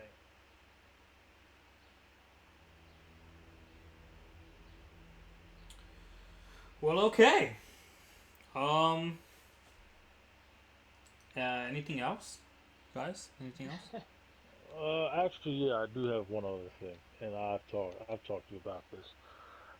So, a couple months ago, NFL and 2K Games came to an agreement to where 2K Games can make non-simulated NFL games. Now, for anyone who doesn't know what non-simulation means, it's basically going to be a arcade football game like NFL Street. I mean, um, they can still use real NFL teams. They can still use real NFL players. They just can't make a simulation game like Madden. A lot of people are excited about it, and at first I was, because a lot of people say the last great football game was NFL 2K5, and to this day, that game has a cult following. I still see people posting videos of them playing this game on YouTube today. That's wild. Um, at first, I was excited because I But did play the NFL 2K games back on Dreamcast, like the original one, I think 2001 and 2002, and they were good games. And I didn't play it again until 2K5, and the only time I played 2K5 is when I played with my uncle in it. And back then, I didn't understand the nuances of football, so I had no idea what I was doing in the game. But I mean, it has some pretty interesting concepts. Like you got your own crib where you can decorate it, and like different shit that you earn playing the game will be displayed in your like little house. The only reason why I'm not excited about this game is because 2K is going to find a way to monetize the fuck out of it. Yeah. They are going to try to find a way to nickel and dime the absolute shit out of you. And it may not happen right away because they want to get into the good graces of the consumer to get the consumer super excited about 2K making a football game because everyone's been clamoring for 2K to throw their hat back in this arena for years now because Madden just can't seem to get it right. And if you look at I think it was All Pro Football 2008, like some of the physics they have in that game are crazy. Like I remember one guy showed a play where the D-back who's guarding the receiver gets hurt on the play, like tweaks the hamstring. You see this computer grab his hamstring and visibly gets a little slower and has difficult guarding this receiver. So the physics and just the way the game played is amazing. And even that game is better than the recent Maddens that we've gotten. But they are going to try to nickel and dime you. They will. I mean, as long as 2K doesn't use the same team they use for WWE 2K, I think you'll have a good shot. Yeah, you will. Yeah, Yeah. you Well, will. what was the company that was making the 2K? I forgot what they were called. But they basically got tired of 2K shit, so they told 2K, yo, we're not working on this anymore. So 2K brought in their own Well, team, that's and what you see, happened with 2K with wrestling. Like Ukes was like, "Man, we're tired of this garbage. We want to make like a good wrestling game, and you guys aren't letting us." So they well, left. yeah, yeah, that's what I'm talking about. Ukes, that's the reason why this recent wrestling game was so shitty because, Yeah. I mean more shitty than the other ones because they were already shitty. But that yeah, wasn't their well, fault because like they weren't given like the freedom to create things. But like once they left, their engine left with them, and then like this other team or whatever that 2K just scrounged up, or like trying to like rebuild it from the ground up, and it's like all in Japanese, whatever, and they're like, dude, we don't know what the hell we're doing. yeah. So I have a feeling that 2K is just going to find a way to fuck this up. Now, I do think that they'll try to do it how 2K has, where it's like a my career type scenario, and they'll have it where you can actually meet up with different people and play online. Like they'll probably have where you could be a quarterback, a running back, a receiver, a tight end, and then depending on what you are, like if I'm a quarterback and I go for matchmaking, trying to play a street game, then I'll get matched up with people that are running backs, people that are receivers, and shit like that. So that aspect, I think if they do something like that, would be very interesting because I know people have been asking EA to kind of do something like that with kind of almost like their own type of neighborhood. So that aspect would be really interesting, especially with football. But like I said, I think they're going to nickel and dime us. And I wouldn't put it past them to do that to us. Like there's a reason why EA is looked at as the evil empire. Them and Activision. Yeah, Activision's on that garbage. They almost ruined Crash Team Racing. Yeah, well now even with Bethesda, like they're starting to get up there as well with EA and Activision. I mean, you can even throw 2K in there too. 2K is no better. as a company. They're just doing whatever they can to try to get as much money out of you as possible. And I Yeah, and understand. they'll play it off as like, oh well, like you don't have to buy these things, like you can get them in game, but it's like, yeah, not really. Like I don't have that kind of time and effort to commit into like getting all this stuff. Like I would have to buy it. You know what I mean? Oh yeah, and that's basically how the games are set up now. Like Yeah, you, that's the business model. yeah, like oh, you can absolutely earn money to do these things to open up these fun mechanics. But well, we're gonna make you grind for them, and we're gonna make you grind tirelessly for hours to get this shit. It's even Whereas, worse in kids games. yeah, to where well, if you just go ahead and drop, I don't know, $20, you can have this instead of wasting all your time and effort trying to get this. Just give us $20, and we'll save you some time. Yeah. It's very considerate of them. Oh, I'm Yeah. sure. It's even better in kids games because like all the stuff they sell you are just like skins and stuff, but like they make it look like so cool and stuff to kids, and it's like they know darn well that like the kids is gonna beg their parents to get them this thing. They cost like $5 to $10, but it's really not worth 5 to 10 cents.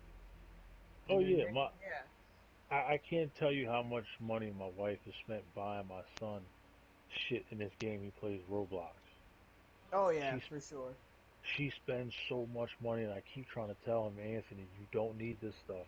You don't need this stuff, because I guarantee you, once you get older, you stop playing this game, or they stop supporting this game, you're not going to get your money back. Your mom is basically asked out. I'm pretty sure she spent at least $100 in 1 year just to keep buying him stuff. And I keep telling her, just stop. I tell him all the time, like, I ain't buying you this shit. I'm not doing it because I don't even buy. I don't buy this shit myself. So why am I gonna waste this money on you if I'm not even gonna waste the money for myself? You know, it's just like go back to Madden and NBA 2K with their My Team games, where you see YouTubers spending thousands of dollars opening these fucking packs, and then when the new game comes out, those cars that you just unlocked, they don't carry over. Yeah, I know that struggle, brother. Trust me. I spent quite a pretty penny on Yeah, so sports now games, and now I'm just like, no, I mean, never spending another dime on in-game currencies or any kind of stupid stuff anymore. Because I'm like, dude, screw that. Yeah, and I will say there I'm not gonna lie, there have been times where I have bought VC Yeah, because you can like I've played games in 2K They where my get you with mind that player, discount, bro. yeah, they get you with that discount, baby. yeah, but I mean I've had games where my mind player will go off, he'll score 50 points, 15 rebounds, 20 assists, like fucking 7 8 steals, like just completely went off, and I'm only getting 15,000 VC. You look at that and you're like, why am I even trying? Yeah, This is ridiculous. Like I just bust these motherfuckers' ass, got a triple double to boot, and just beat them by 50 points, and I'm only getting 15,000 VC. It's like, come on, man. It's almost not even worth it.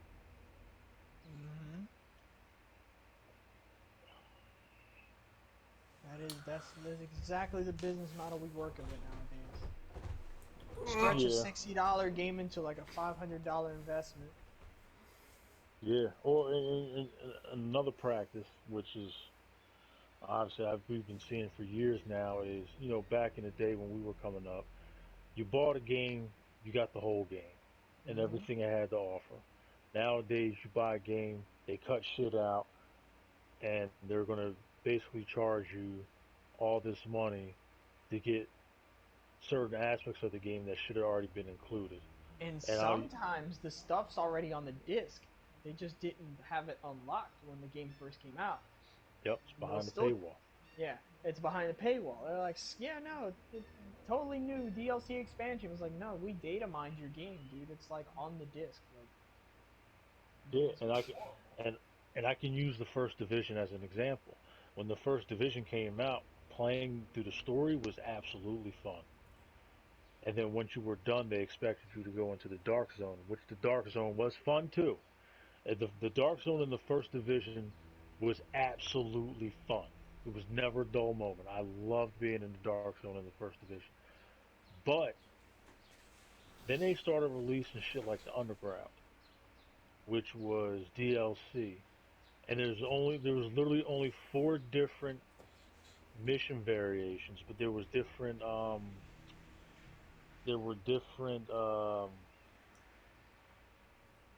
what's the word I'm looking for?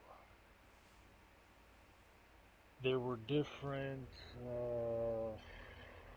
handicaps that you can add to the game, like um, like let's say for instance, you have a magazine that holds 50 bullets. You shoot 30 of them, and you go and reload. Well, you basically just wasted those 20 bullets. Um, your map is foggy, so you can't see where the enemies are and shit like that. So that was basically a waste of time and money because that got boring real quick. And then they added this mode called survival mode, where you're basically caught in a blizzard in the middle of New York, and you have this infection coursing through your veins. So you basically have the whole map open up to you, and you're running around and you're looting stuff for better gear to not only keep you warm but to give you stronger weapons. But they strategically have fire barrels scattered all around the map. So if you start to get too cold and you start to lose too much life, if you go up to this barrel, it'll warm you up. But then you also have medication that you can take to kind of stave off this infection. But the more medication you take, the more resistant your body becomes to it. So whereas if I took a pill and it would stave it off for 5 minutes, after being in that mode for 2 hours, it may only the effect may only last for like 30 seconds now. So I don't understand why the underground and survival, and then their PvP mode, which I forgot what it was called, why that couldn't be packaged into the game. Why would you charge me $30 extra for these modes? Makes no sense.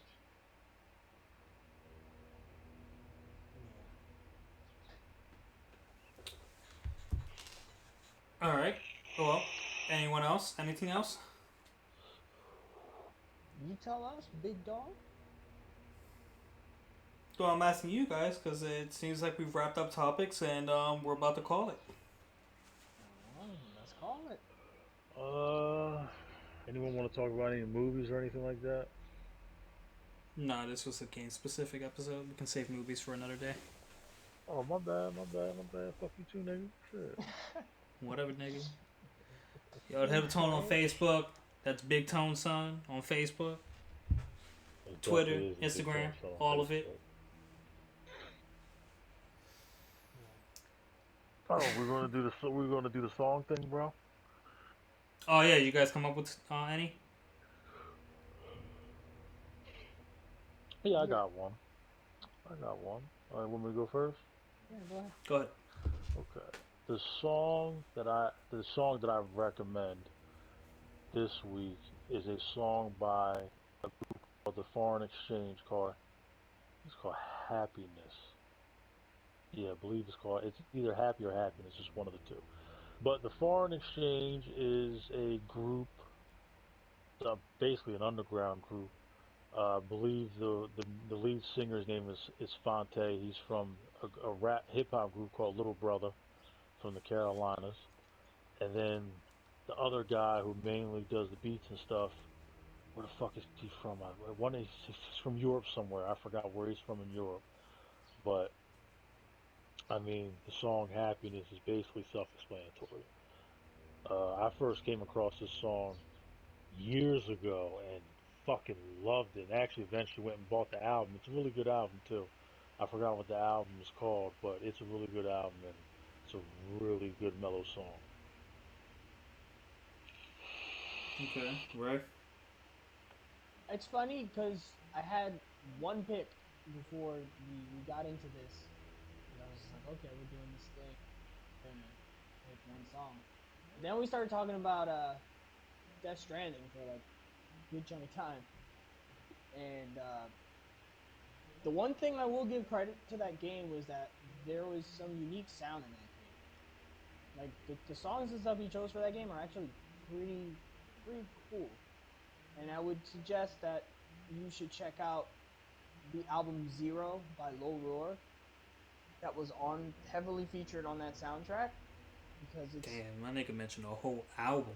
yeah, because there's so many different ones and like some of them are just mostly sound, and I know that's not for everybody because most there are people that just don't appreciate just a silent song that has no voice behind it, so you can just kind of sift through the album and maybe there's at least one song you like in there, but I thought it was different and it was a bold choice for the game, but it definitely basically captures the feeling of the actual game. So you I could will. definitely see what they were going for. When you hear that album, you're like, wow, it definitely fits Death Stranding perfectly. Not to cut you off, but I definitely feel like the best song where there is no words to it at all is a song called Summer Madness. I forgot who made it, but it is a great song. Hold on, let me look up who made it. Carlos, go ahead and give your pick. Let me find out who made this damn song. Oh, All right. Well, my choice doesn't have an explanation, a deep explanation or anything. I would just say listen to "Can I Be Him" by James Arthur because it fits my current life situation at the moment, and that's all. Oh, and the group that made that song is Cool in the Gang. cool in the game. All right, so that's probably a dope one. I'm gonna check that out. Oh yeah, it's Hell definitely a yeah, great song. cool in the gang's the shit. Oh, that Um, reminds me. Someone actually commented on one of our videos a song we should listen to. What is it? Let me look for it right now. Give me one yeah, I tried to moment. pick something that I had some sort of reason to give because like most of the time I just rifle off random songs, so that's why I Yeah, chose that album. I try to pick more obscure songs that maybe not a whole lot of people know. Like you really got to be. I don't want to say a real hip hop head because I consider myself a hip hop head, but there's still a lot of music. There's still a lot of hip hop music that I've never heard, Right. or like for instance the Wu Tang Clan. I know who they are. I've never heard a Hmm. Wu Tang Clan album. Never. Me neither. So Played you their know what I video mean? game, but I never. Yeah, like I know who Biggie and Tupac is, but when I was younger, I didn't really like Biggie too much, and I didn't really like Tupac too much. I didn't listen to a You lot know of what I Tupac mean? until I was like a lot older. So Yeah, don't get me wrong. Biggie got some songs that I like. Tupac got a lot of songs that I like too, but I was just never really a huge fan of them when I was a kid. yeah, rap and So hip hop is an acquired taste for me. Like I grew up around it, obviously, and there's definitely a lot that I heard growing up, but like it was never my first genre, and I got a lot more into it like after, probably like after I was like 16 or so, and like started expanding what I listened to, and I started to get into a lot of the more old school stuff, and like that's what really caught me more. Because like my pick before I decided to just switch off and do the Death Stranding thing, I was gonna pick "My Mind's Playing Tricks on Me" by the Ghetto great, Boys.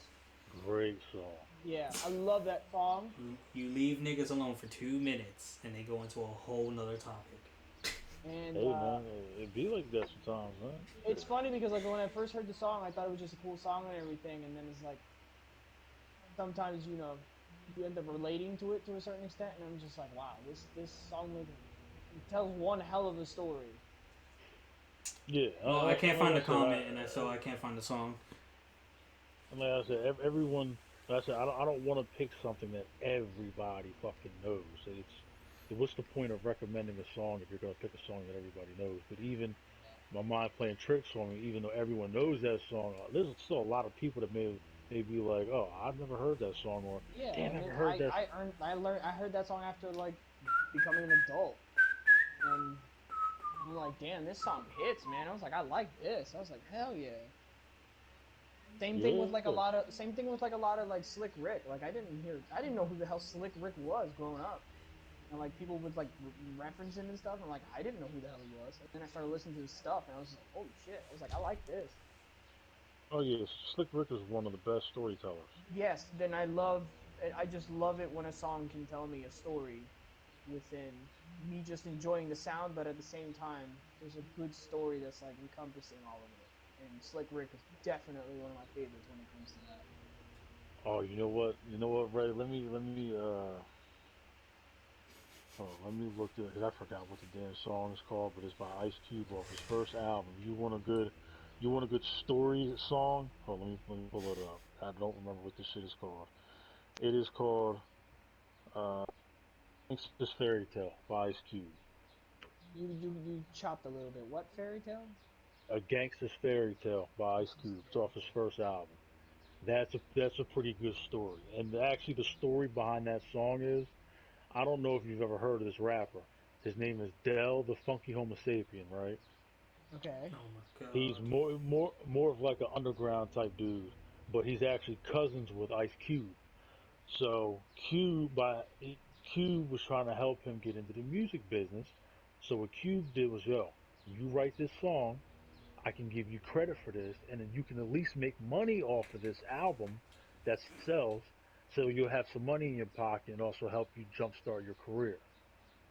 Dope. So yeah, check that shit out. When I first heard that song, my mind was blown. Yeah, definitely got to get in on that one. But Anyway, Los. Oh yeah, Los already gave his pick. I thought That that was All our right, means guys. best Before music they go in, segment. no, no, no, no, no, no. We're done. We're done. hold on. Two Now, and a half cause hours. I'm What a host. I'm really interested to see what this song is that someone suggested. Now I'm gonna have to scour through the comments see if I can That was our find it. best music segment yet. No, not even. I have not participated in a single one, so if you got me to engage, I think it's pretty good. What do you mean? We've had podcast episodes. Well, that's an episode. I'm talking about like the pick your song section. I usually just rifle off a song and we're like sing nothing.